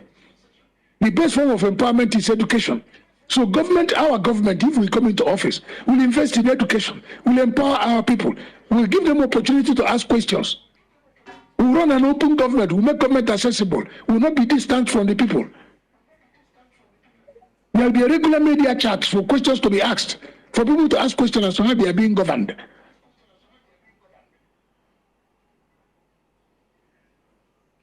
So we have provided a 12-point agenda in our manifesto that addresses every aspect of our living for the benefit of our people. We have said it, and let me repeat it here. Government is about the people. The moment it is not about the people, there is no need for that government to stay. But the situation we have now is very unfortunate, where the government is only busy looking for who to attack and discuss issues that are unnecessary. Issues that are mundane, that have no bearing on the well-being of the people. That is the stage where we are. So there's quite a lot we intend to do for our people. Anambra State is a gas producer. Why can't we use gas to power electricity systems across the state? Anambra State has one disadvantage that we intend to turn into an advantage. We have limited land mass. So the area of coverage is limited.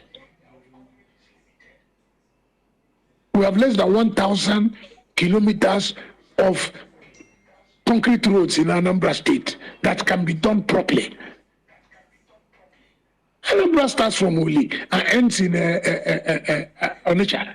From Onitsha to Amansi. From Oka to Orumba South. You are done with Anambra.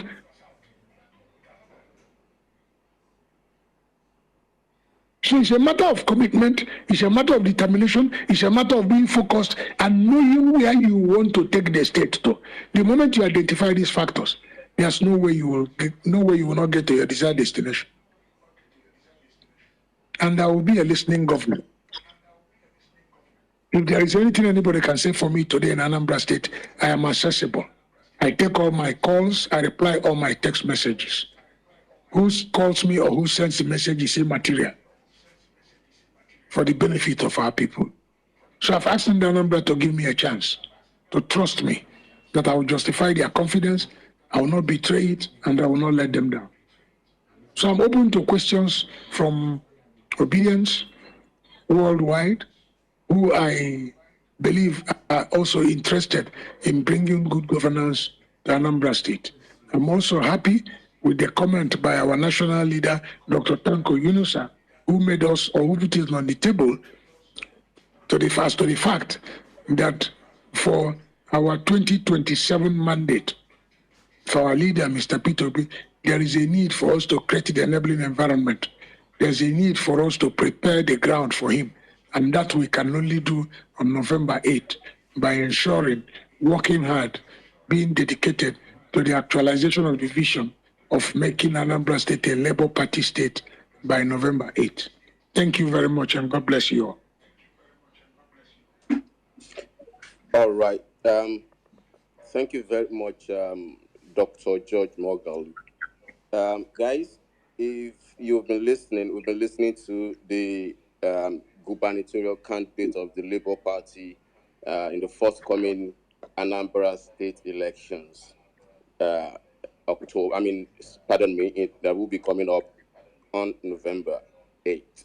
All right, guys, like we said earlier, we're going to be prioritizing questions from Anambarians, all right, first, before we throw the conversation open, or rather the Q&A section open. So this ends up regardless.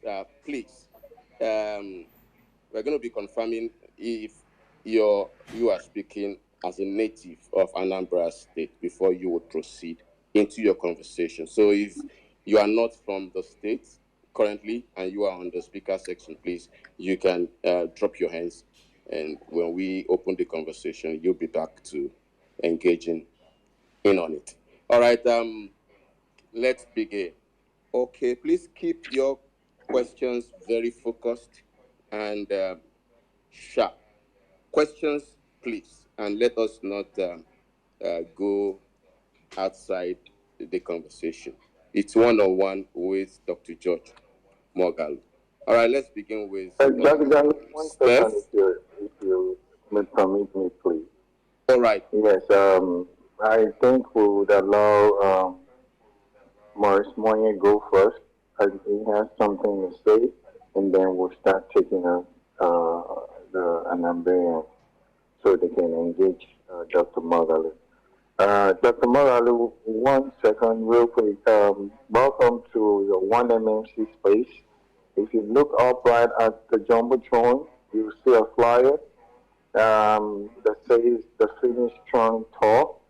So we will be having a space with you and the 21 local government coordinators in Anambra State next week on the 30th of October, 1st of November, and the 2nd of November. We would please appeal to you to create time to come talk to more of us, obedient worldwide. They would be here. They would want to know how they can support, and they would definitely chip in whatever they can to support you and make you finish strong and win this election. So please also share, post, retweet, whichever way possible in all social media handles. I've sent it to Jack. I know he would also do the needful. And we just need you to please be available. And, let's communicate once again with Anambra. Thank you, sir, for taking the time to be here. We appreciate you. And I'll yield that back to Mo. And let's get this going. Thank you so much. Mo, the space is yours. Take it away, bro. All right, thank you, Mark. Good afternoon, everybody. Wherever you are in the world, good afternoon, good morning, good evening. I'm happy to be here, and I want to thank everybody for putting in effort into this movement we are doing. I'm here just to speak about support. We need to support this man. We are all over Nigeria, we're all over the world. The support we need is, resources to push this election to the next level. I've been asking people online on Twitter for donations, and all that, and I get all sorts of remarks, all sorts of comments. It's not my account you're sending it to. The account reads George Moghalu Organization account. I'm not a signatory to the account. I don't have any access to the account. It all goes into his campaign, and we've raised about $1 million so far from obedience all over. This project we are doing, it is a must-win for us. We win Anambra State, we shut APC guys up forever till 2027. It's a must-win for us. We have to do it. My money is in this project. Anytime I fly to Anambra State, one way is 257,000 one way. I pay that money from my own pocket. I don't go and ask George Moghalu, come and reimburse me or come and give me. That's not how I do. I'm not taking a bottle of Fanta from George Moghalu for anything, because that's not how we do in obedient movement. Everything we are doing is because our principal, Peter Obi, has said, this is who we support, this is who we endorse, and we have to follow through. It's not by mouth, it's resources. We have to do it, So people are saying, when he wins, we're going to take over his government. Century, the director of operations, gave me Governor Oti's number. Oh, phone OT for some. I said, I will not phone OT. I will not. That's not my style. If OT phones me to work with him, I will, but I will not go and phone OT to go and disturb. I will not. So we are doing it to change government in Anambra. We'll form a government in Anambra come November 8th. We'll form a new government. We need government of competence, character, and capacity, and we will do it. So my money is also in this project. I'm not just saying come and give to the account. So my money is in this project. I mean, on Sunday, uncle they called me. We need money for this. I sent my own money. My money is in it. This is my own business money. I sent my money to the project. For what they are doing. Uncle is here. He can test what I'm saying. So please. We need support. This man needs support. He's spending his money. He's doing very well. His money is involved. But as obedience, this is what we are known for. We are known for supporting people with character, competence, and capacity. It's not by mouth. This is where we need to show ourselves and do what we have to do to push him across the finish line. We have less than 2-3 weeks. If you look at the timetable, we have less than 2-3 weeks. So please, obedience. It's not just for us to come and talk on spaces. Spaces is good, yes. But we need actual support. I get calls every day. Ego, this one. I say, look, everybody be patient. Just be calm. Be calm. Director of mobilization does not have any budget. There's no budget, no money, nothing. It's my personal money and us running up and down that is pushing this thing forward. There's no budget anywhere. It's people like you that will make us win this election.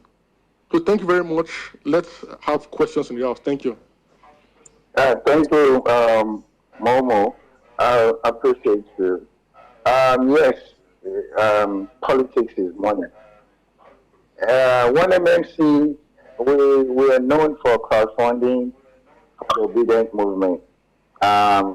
It may surprise you all to know that at one MMC here, we single-handedly raised over 800 million naira for the presidential election. I am just being modest. I know it was over 1 billion naira. From here, this space that we're talking to Dr. Moghalu, here, I am not just saying obedience can testify.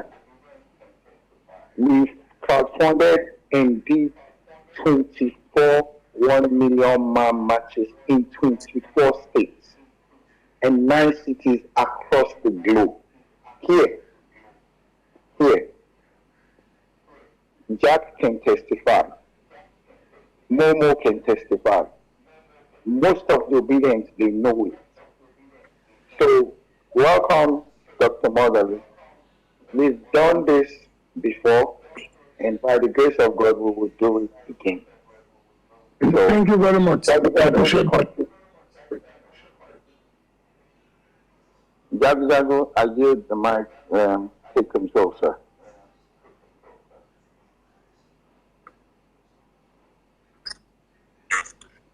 We can't hear you. All right, let me keep going while he's trying to sort his connection out. All right, I know he said, Steph, you go first. Okechukwu next, and what's his name? Maverick third. Steph, Okechukwu, Maverick in that order. Get your questions ready and shoot straight. Let's go. All right. Good afternoon. Can I be heard? Yes, I'm hearing you. All right. Good afternoon, doctor. I hope family and work is going on well. Yes, I'm hearing you. Yeah. So, doctor, I'll start with your project, the port you did while at Nimasa. I don't know, is the port fully completed or is there something else remaining? That's one. Then secondly, I'm Okechukwu Ifora from Anambra State, Njikoka local government, Abagana to be precise. So I'm son of the soil and I'm talking because this election is going to have direct effect on me. Yeah, from your antecedent, we can see, yes, that you are a man of your words and you really have the people of Anambra at heart. However, how are you working to, one, reach out to the town unions?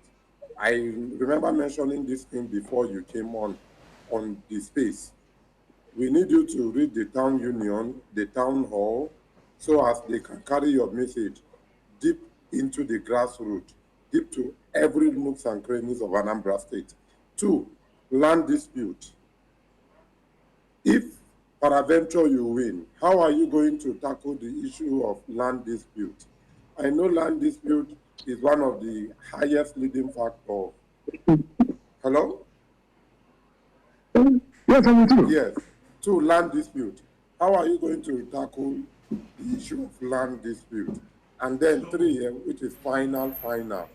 How sure are we that when we give you this mandate, you will definitely do what you have said? I yield the mic for now. Okay, let me take your questions because there are 3 of them altogether. Let me begin with the port you talked about and make one correction. I was not MD of NIMASA, I was MD of NIWA, National Inland Waterways Authority. And when we came on board, Onitsha River Port had already been built, and it was built 42 years ago. But I felt that Onitsha River Port was underutilized, in fact, was not utilized at all. And I felt that the best thing I could do for the Southeast was to put it into effective use. And what did I do? First thing I did was to conduct a study and a survey, which proved that 65% of the containers that arrived into Nigeria arrived through Lagos and Port Harcourt at Odd. It was a strong opening for us to do a lot of business for our people. So I set out with the agenda to make Onitsha River Port functional.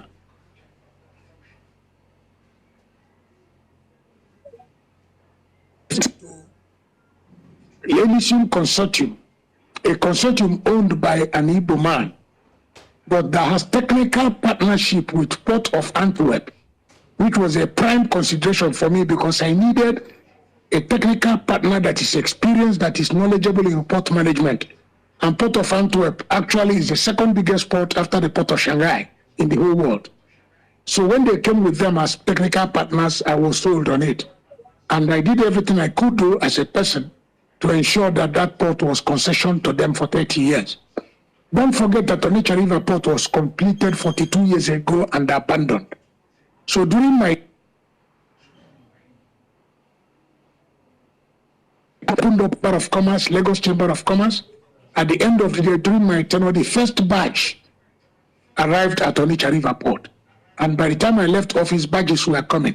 The only regret I had with that was that I was not able to conclude the process of making Onitsha River Port a port of final destination.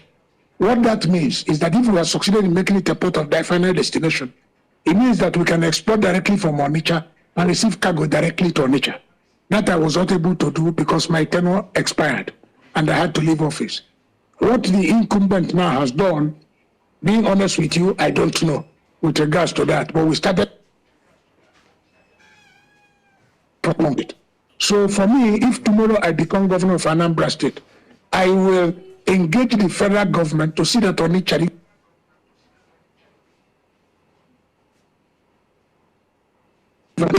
help us economically to a very great extent. Because don't forget, ports are in the exclusive reserve of the federal government and they own and manage it. So, but we need to engage them by trying to use our influence as government on ground to be able to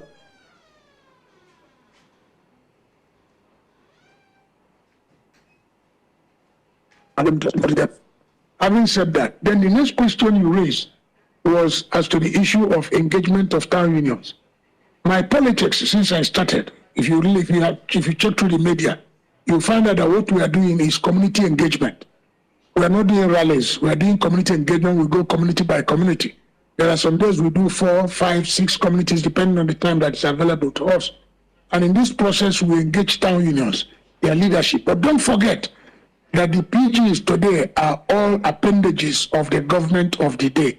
So there's a limit to which we can engage them, except a few of them that have courage, who are able to speak the truth, who are able to be identified with any other opposing camp. Otherwise, they're all pro the government of the day. So we deal with them with a pinch of salt. But as to whether we're engaging the communities, we are engaging the communities, reaching the people, going to the markets to talk to them and see to what extent they can buy into our agenda. Then the issue of land grabbing, land matters. I think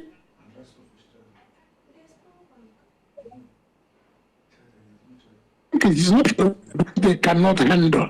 There's naturally a Ministry of Lands that supervises lands and survey. They should be in a position to assist where it is required to be able to resolve issues of boundaries. But when it has to do with the issue of land claim amongst citizens, the option left to them is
crazy.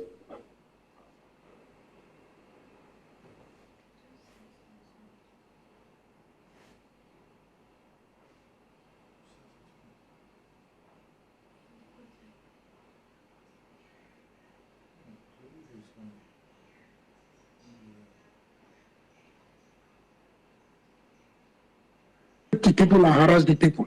So I have an appointment with the IG of police at 1, and I would like to keep to that appointment, just to put you on notice. No problem, sir. Yes, we'll definitely allow you. And then, if you don't mind, once you're done, if you can check back in with us, that'll be fine. But let's keep it going real quick. Jagun, next person on the queue is, Steph fell off. Okay, he's requesting the mic. So while we wait for Steph, Maverick, you're next. Thank you so much. Good afternoon, everyone. Good afternoon, Dr. George. Good afternoon. Okay, so my name is Franklin, also known as Maverick X. I'm from Abia State, and I have one question and also one admonition, so I'll just start with the admonition. So for 24 years plus, the people of Abia State have, of course, tasted bad leadership, from the corrupt folks, that came as leaders, but made a mess. And within 2 years of a thoughtful leader, you can see what we have in Abia State. So it is a testament that, great things can be achieved even within a year. That is what the OT administration has brought to be. And as such, I would want to hold you in that regard, because for the obedient movement to be part of, what you are looking towards, doing, it means that our objective is to ensure that the state of Anambra, becomes that amazing place where people can be proud of, and all that. Now we can also use that as, a measure to other people to say, wouldn't you like your state to be like this? And so I'll now go to my question. My question, of course, will be on power. Yes, of course, from the initial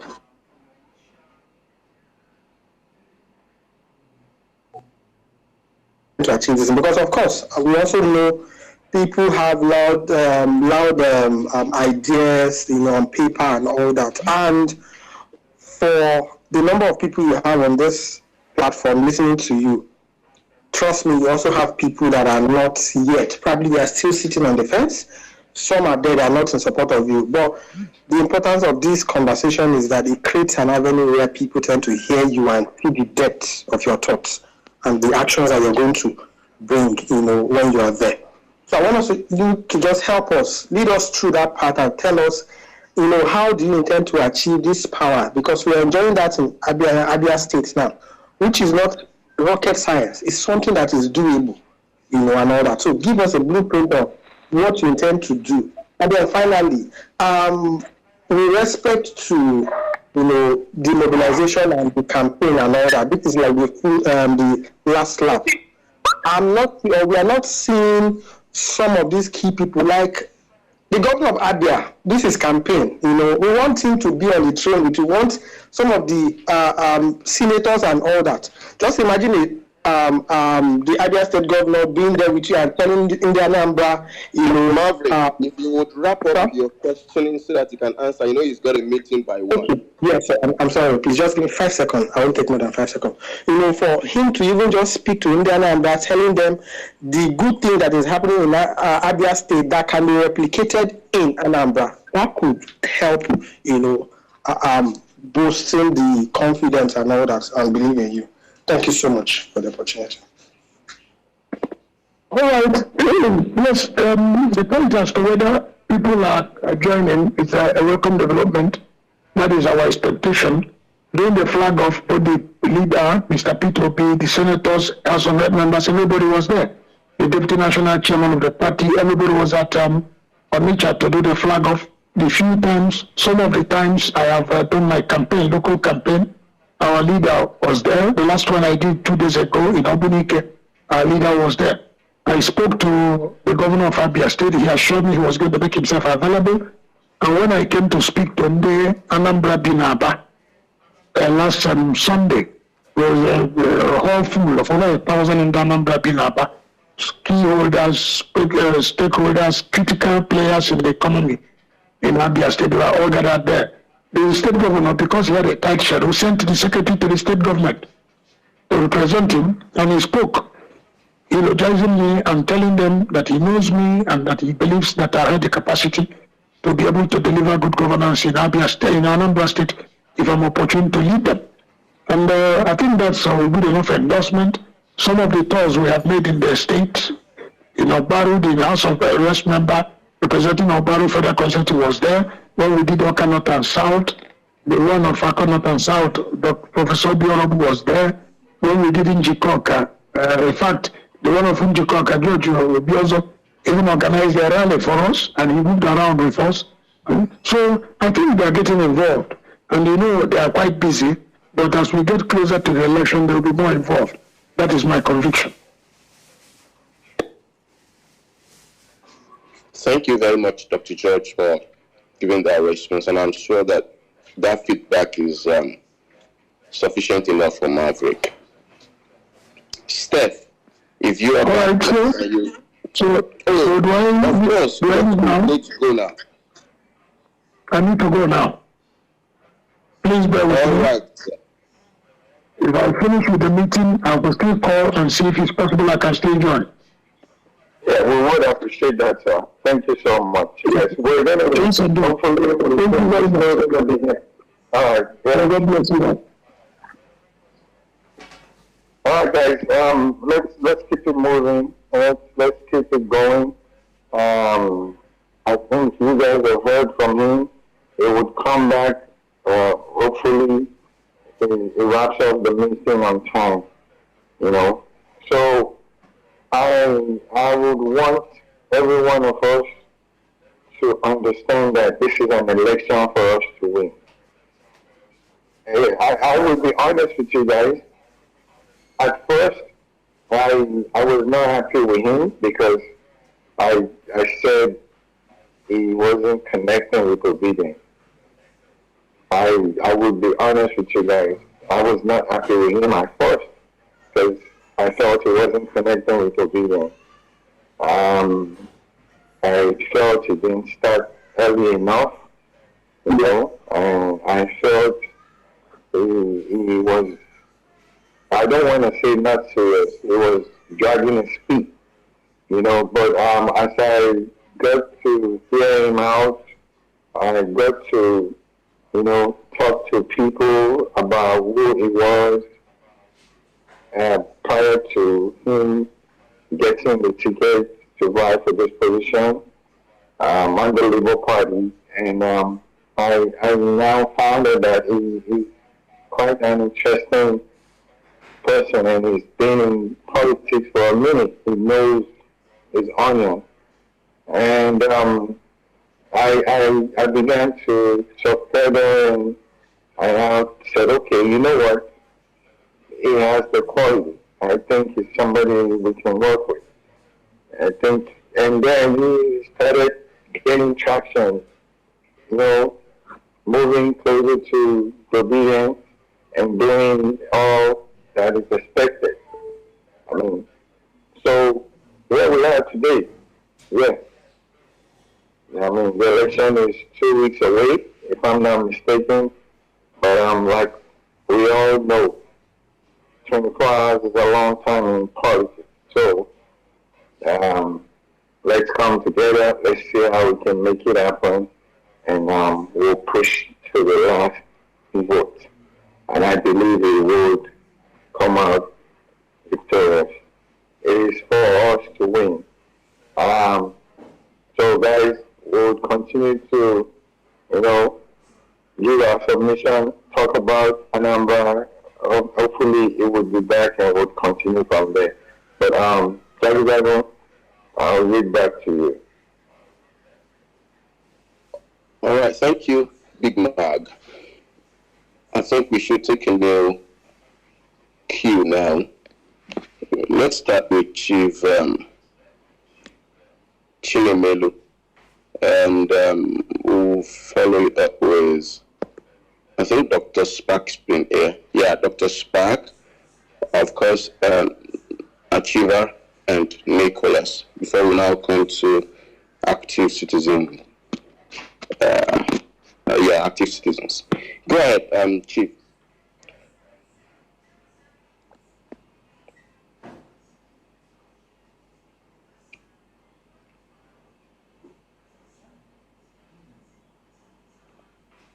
I don't think Chief is available.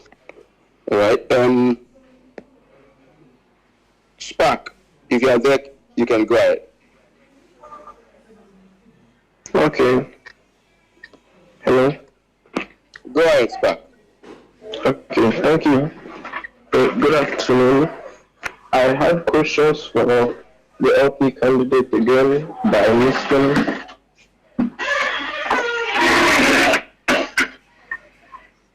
Hello. Hello. Please go ahead. But we were getting feedback initially, but it's okay now. Go ahead. Is there anybody that is helping him that can answer my questions? I have questions concerning his plans to govern, just short questions, since I know that it will take a long time. His plan to govern and whether he will complete the present administration, some of the projects, or projects that have never started, but projects that they said that they will start.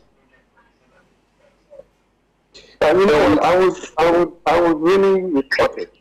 Jack comes up, if you don't mind, Jack, if you don't mind, kindly come up and take some of those questions, because I know you work hand in hand with him at the moment, so you definitely will be able to, do justice to some of the questions and all short while he finishes his meeting, and then we can continue. So I really would appreciate if you can come upstairs, come to his speaker session, take some of this questions to your best of knowledge. Okay, I think Jack has a question. Oh no, okay. It's out there. All right. Thank you, Jack. Let's keep it going. Jack, go ahead.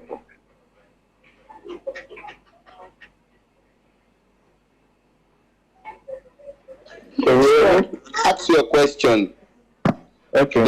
Jack is up to take your questions. Go ahead. Okay, thank the Anambra State, present Anambra State Administration Act signed around 10 MOUs during this last administration. One was for a shopping mall, the Ikenga shopping mall, and now was Ikenga Industrial City. There are many MOUs signed, and there was another one for the pharmaceutical hub at Obaji, sorry. Do you have plans to continue those projects and the Solution Innovation Districts? Because he has already put some money into them. Will you cut them off, like stop them entirely, or will you at least try to finish them and make them profitable for the states?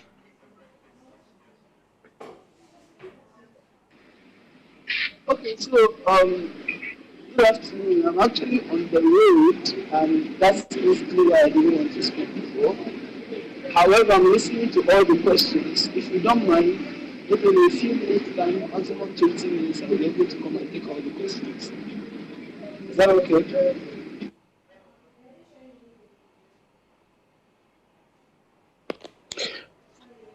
All right. Spark, if that is okay with you, I forgot to even ask. Jack, if you can still feed us back, how many minutes Can we hold on to? I should be able to get to something about 30 minutes now. All right.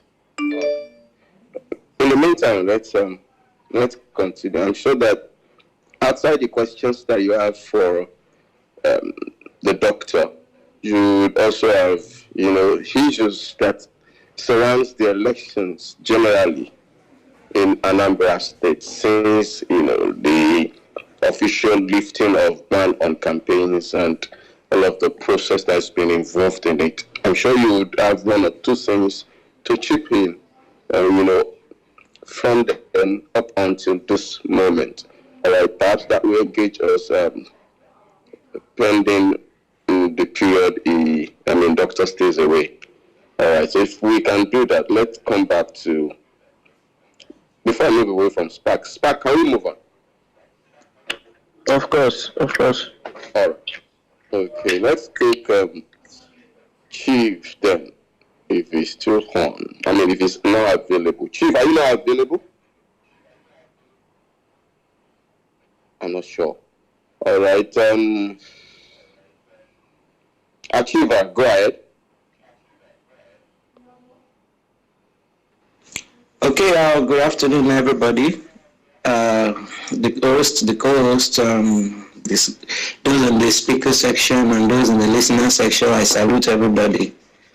Actually, I have a couple of questions for Dr. Moghalu. But since he's not here, probably I might need to drop the question, maybe when he eventually comes, or if Jack can answer the question when he's finally settled down, because I think he said he's currently driving or on transit.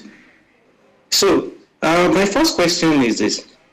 The current governor, Soludo, has promised to give a sum of 10 million naira to the polling unit, or is it a ward, that is able to give ABGA the highest polling unit result, a sum of 10 million naira. And considering what happened in the last by-election that took place some months ago, we saw how these people actually induced that election with money. They were vote buying here and there. And I know he's prepared to buy votes, be the incumbent. So what I want to ask Mr. George, Doctor, is what are his plans to tackle vote buying? Because it is very important. Whether we like it or not, Soludo doesn't have anything to campaign with.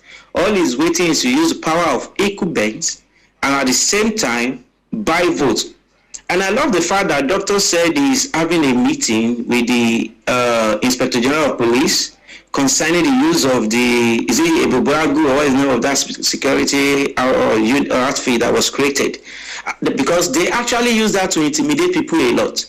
And whatever the outcome of his meeting, I pray it is successful. Whatever the outcome of that meeting, we also go a long way.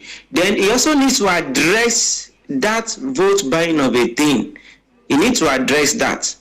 So if there are anything that they need to put in place to stop that or to expose it or to make it not, I don't know. But whatever that can be done is in his court. Then number two, I wanted to ask him, because I've gone through his CVs, I've gone through, his antecedents, what he has done in the previous offices he has ever held. I've seen how he was able to deliver, So considering that, I believe somebody who said, okay, whatever I want to do, I'm going to do, fine. I'm going to take him by that, because I've actually seen some of the promises he made that he has done in his previous offices. But he also made a promise, and this one will be at the mind of everybody, which is the one he said is going to run for one term to complete the term of the South. I think in Anambra they do this kind of rotation. So if he wins and he delivers, because I know he's going to deliver, and the people want him to continue, is he going to run again? That is my second question. Those are just the two questions I have for him that are very important for now. Maybe when he comes back, we ask him some other thing. Thank you. I yield my mic. All right. Thank you very much, Achiever. But I thought of the questions, and I will respond when I settle down. Thank you.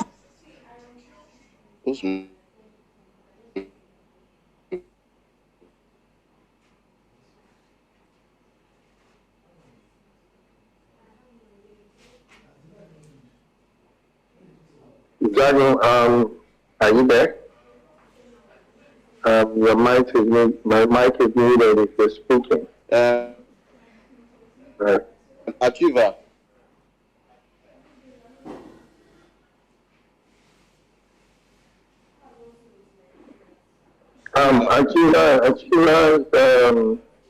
Akiva is dropping. Is not here at the moment.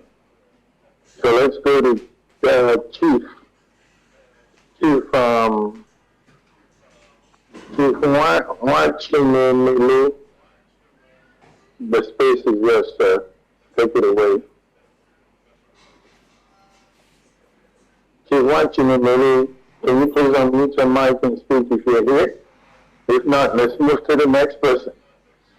Sir. Can you guys hear me? Sorry. Okay, go ahead. Yes, we can hear you. Yeah. Okay. Good morning, everybody. Good afternoon. I wanted to actually ask Dr. Moghalu this question, but since Jack is here, or maybe when he comes back, maybe he'll respond to that. It's regarding healthcare in Anambra State and also protecting the votes. Referencing what happened in Imo State and Edo State, we usually hear this affirming and reassuring point that the votes will be protected. They're going to do everything to make sure that the votes will count. So the first question is, what is on ground so that it wouldn't be one of those statements that we put out there that the votes will be protected and the votes will count? Because I know very well, I'm from Anambra, by the way. I know what is going on. I know people that are already, making some, sinister moves regarding this election. So what is the team doing to make sure that the votes will count and will be protected? And are there measures in place to kind of checkmate vote buy-in and making sure everybody plays by the rule? I actually want Dr. George to respond to this because it's important. So that it wouldn't be that we're encouraging people to vote for him, but then at the end of the day, the votes will not be protected and the votes will not count. That's one. Then number two is an issue of healthcare, which is my area, and presently healthcare in Anambra State is totally collapsed. We don't have, if you are listening to this and for any reason you're in Anambra State and there's an emergency, I can guarantee you are likely going to die. It's not a bad wish or anything, it's the state of the healthcare system in Anambra State. What is it going to do to revamp that? Because it's really unfortunate that we have Nadia University Teaching Hospital, and we also have Chukwemeka University Teaching Hospital, one in Amaku, Nauka. But then when you get to those facilities, the basic things you need, to protect, preserve, and manage basic ailments are not there. What is he going to do different? What is his plan on healthcare? Because we've had all these stories of, we're going to build healthcare centers, primary healthcare centers, but we know that nobody's there. Nothing goes on there. If you are sick and you go to those healthcare centers, nothing really happens there. So what is this plan really? What is the concrete plan? Because I believe that healthcare should be one of those low-hanging fruits, that if you know what you're doing, if you bring in the best brains, you can actually position Anambra State to be the healthcare hub of the country. Anambra is small, and at the same time, it's well positioned that you can actually make healthcare something that will be accessible and of course optimal there. So these two things, protecting the votes and making sure everybody plays by the rule, and healthcare services in Anambra State. Thank you so much.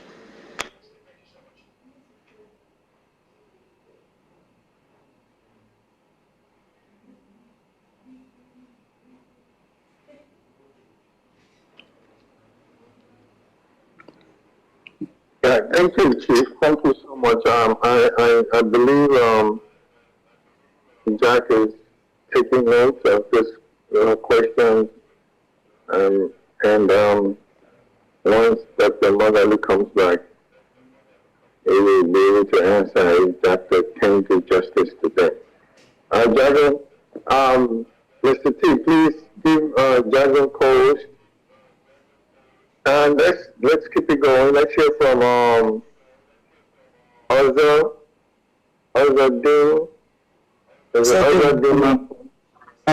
Yeah. Good morning, good afternoon, good evening to each and every one of you on the Twitter space. Good day to the co-host. I don't have more to say to Dr. George Moghalu. The way I'm stressing on, just like my elder brother said here, Chairman Wachinamonu said, in the issue of health sector, security, and so many other things as well that need to be touched in Anambra State, and most especially the capital city, because anybody that knows Oka, especially from Welcome to Amansi, to Anambra, to Oka, the capital city, to Onitsha, in fact, to the head bridge, to the boundary that holds us between us and the Delta, that road is in terrible condition. It's so bad that the airport road presently is so dilapidated. Funny enough, we have airports in Anambra State, but the road that leads to it is in a terrible condition. It has not been fixed. And then we have somebody that is a professor. To him, as far as I'm concerned, he sees himself as a professor. But I'm sorry to say this, I see him as a quack doctor. Believe me not. He's a professor, but he made me to understand that one is not about just one being a professor. You can be professor and be stupid as well. It's like a two-sided coin. So Ludo made me to understand that. And it's so painful and pathetic that when you go to some of these towns in Anambra State, the healthcare centers there are in terrible condition. Funny enough, the people that are even trying to put it in order are the people in diaspora. And we have councillors, we have local government chairman, and we have a governor. And what are they doing about it? Nothing. And we have a group of people that will come to champion these people and say all manner of rubbish, trying to beautify it. The truth of the matter is that we need somebody that will revive all these things. You don't beg for good governance. It's your right. It's your right. So we need somebody that will transform and change the face of Anambra State. We need BRT buses. We need shuttles in Anambra State. Transportation system. All these things need to be working. The last time I checked, Anambra also has crude oil as well, and so many other resources. What about the Onitsha Seaport? These are the things that we wanted to open in Anambra State. It will give revenue. It will also create employment. And I'm very much sure that some of this insecurity that is happening in Anambra, to an extent, it will reduce.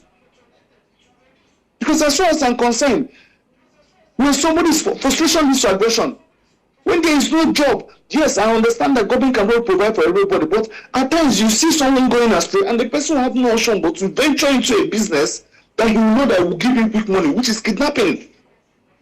So we need to create jobs. Creating jobs is not just creating Aburu, like they did in so many other states. Creating jobs, that I mean, is not just creating jobs for people that will be pursuing private car and capping their vehicles. These are not jobs. Create industries where we can produce some of these things in Anambra State. And we have a professor that promised us that he's going to turn Anambra from Anambra to Taiwan. He has not even turned Anambra from Anambra to Bonny Island that is in Port Harcourt. And he wants to take us to Taiwan. He left Dubai and he wants to take us to Taiwan, a professor. And 4 years have passed. You want it or leave it. You see, if we give this man the second tenor, Anambra will be a disaster. You should mark what I'm saying. If we dare give this man a second opportunity to rule Anambra State, believe me not, this man will rule Anambra. He will ruin it. He will ruin it. And I don't know whether Jack is here. Jack, I wanted to also tell you that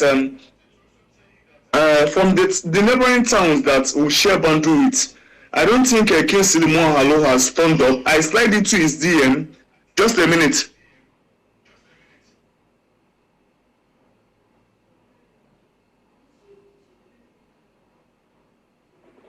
Okay, while we're waiting for you, I'm getting information back that as soon as he finished with his meeting, he's going to hop back on the space.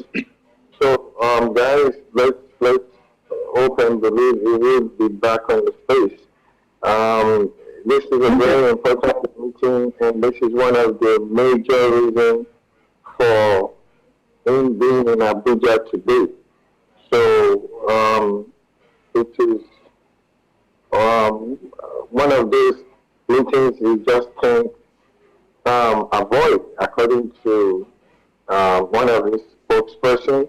They've been trying to track the IG for a while now, and they got an information that they need to be there to meet with him. So that is why he left abruptly, but he will be back as soon as he's done with the meeting.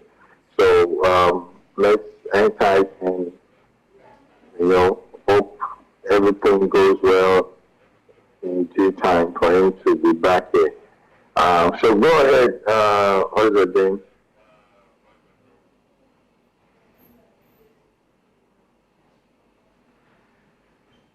How's it doing?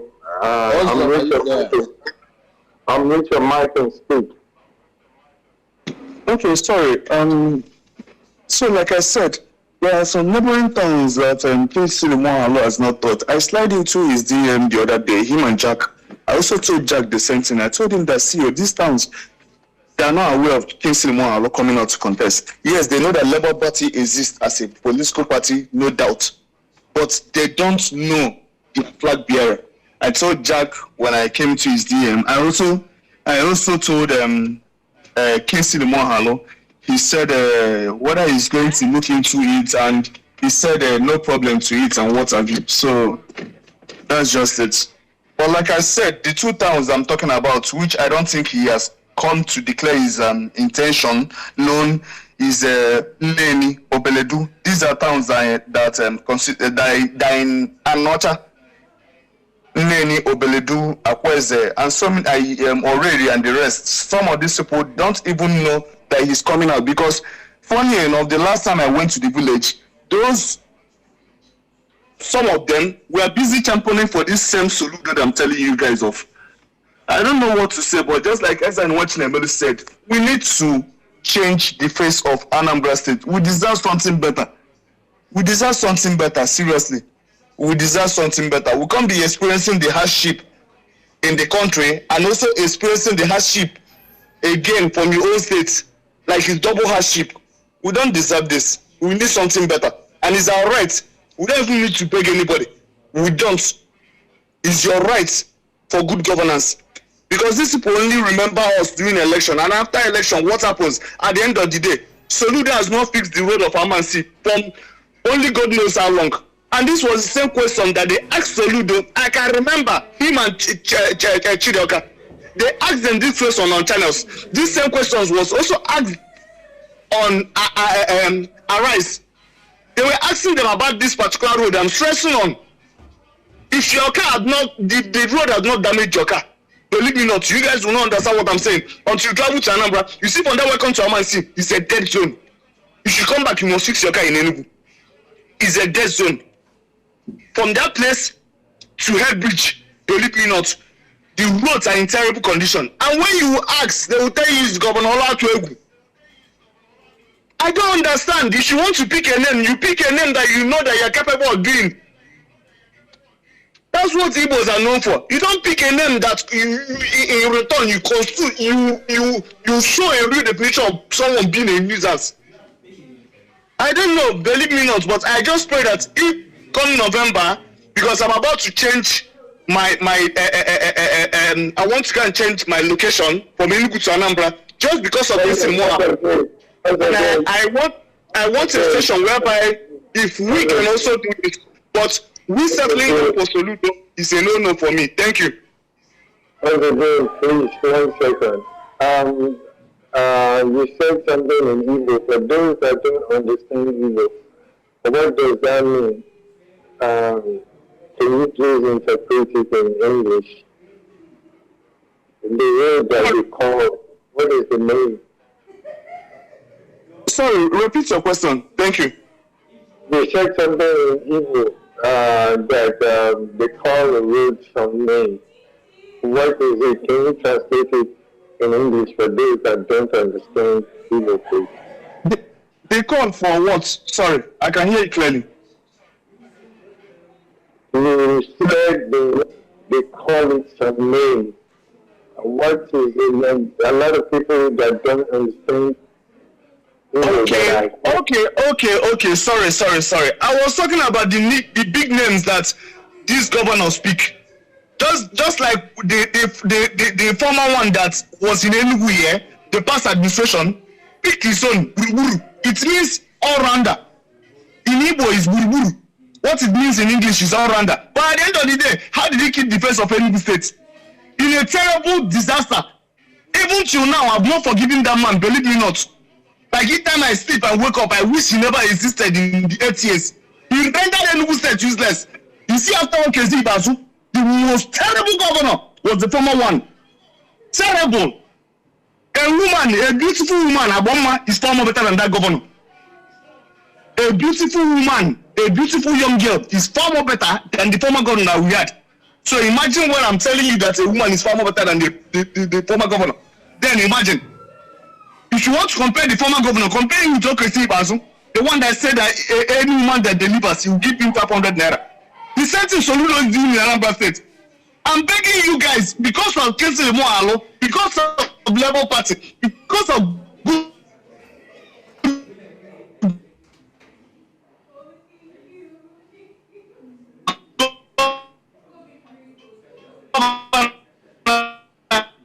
I think your network is begging me for money unnecessarily because of the hardship in the community. Your network. It breaks my heart because even when you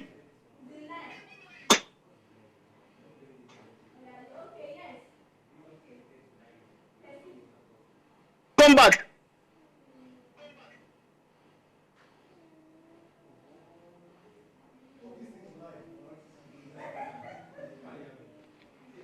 I think Ozo dropped.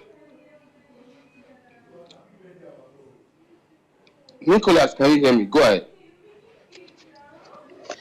Yeah, thank you, Jabin. Thank you, MMC1, and all our listeners and speakers.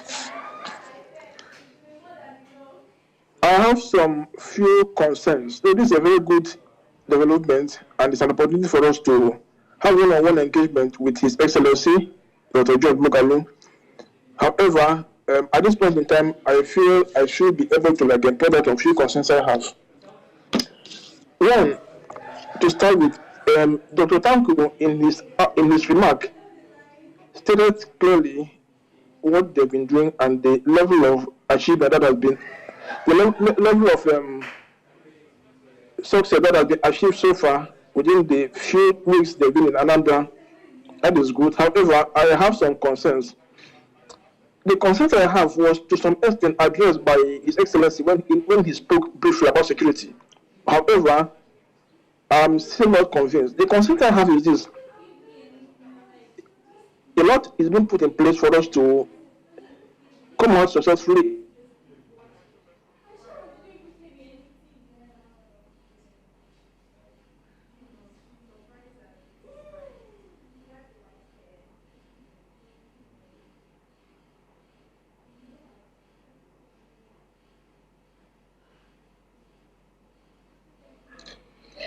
Nicholas dropped off.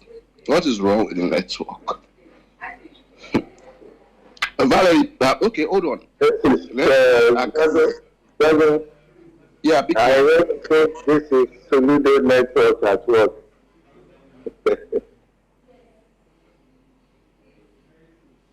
It'd be like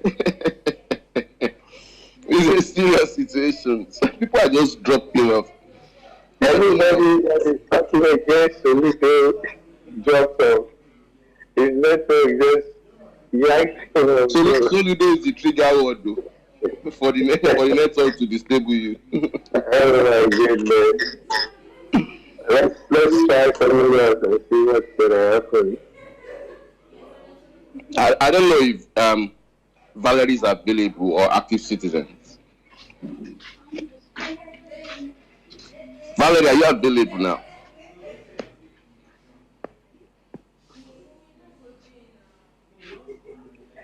Let's take Nicholas. What I'm saying is that yes, there is a meeting. Can you hear me? Can you hear me? I can hear you, man. Can you hear me? Yeah, go ahead, Nicholas. Okay, yeah, what I'm saying is that I'm still having some slight reservation on security. No, there is a meeting ongoing currently with His Excellency Dr. George Moghalu and the police leadership on security.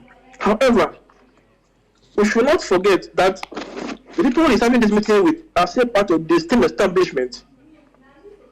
They still have a reporting line at the center that still reports to the man in National Rock that gives the entire directives. So, the outcome of such meeting, we should take it with a pinch of salt. We should not rely on that meeting, on that outcome. We should not take them by their words. What I mean by this is, fine, let's have a session with them, but there should be a plan B, because on the ground that at the end of the day, what we are trying to guide against still shows ugly face. How do we manage it? And in the election, when we are in the field, it's just like what Abdul Salam Abubakar does every year during the election period, having a reconciliation meeting, understand, or more like yes, with all the aspirants. They sign a peace accord, but as long as I'm considering peace accord is total rubbish because it don't have any impact at all. You are signing a peace accord with the aspirants, and at the end of the day, we see what happens in the field. At the end of the day, we see thuggery, killing. Mention it. So, of what relevance is the peace accord that is being signed? Even at that point in time, even the people who are considering this peace accord, I mean, the Abdul Salam and the rest, they keep their mouth shut. They don't say anything at all. So, of what relevance is the peace accord they are signing? So, if His Excellency is going to meet the police authorities today, this morning, for this meeting, what relevance is going to be the outcome of that meeting? When at the end of the day, during election, we see the opposite of what was reached. So what I'm saying is that there should be preparation, there should be logistic. If we put in place all what it needs to be able to overcome them, to be able to be able to face them when the time comes. I was speaking enough, but at least I strongly believe that we should understand what I'm trying to point out. I don't expect them to come out here and tell us their strategy, but please, I'm begging them. There should be strategy in place to be able to make sure that even if the policemen that are coming out or the security outfit that are coming out, we should be able to withstand them at any point in time. We should not take whatever decision that is being reached in this session for granted. Secondly, this other question was actually meant to be tabled for His Excellency. You see, we understand the current political landscape in the country, where everything is tilting towards one-party system or one-party structure. Some years back, if somebody tells me that a party will invest its people, resources, and time, even to the point of going to the court, and to go and defend their candidate, and at the end of the day, you see such candidate moving to the ruling party with flimsy excuses, wanting to align with the center. It's most times they seem ridiculous.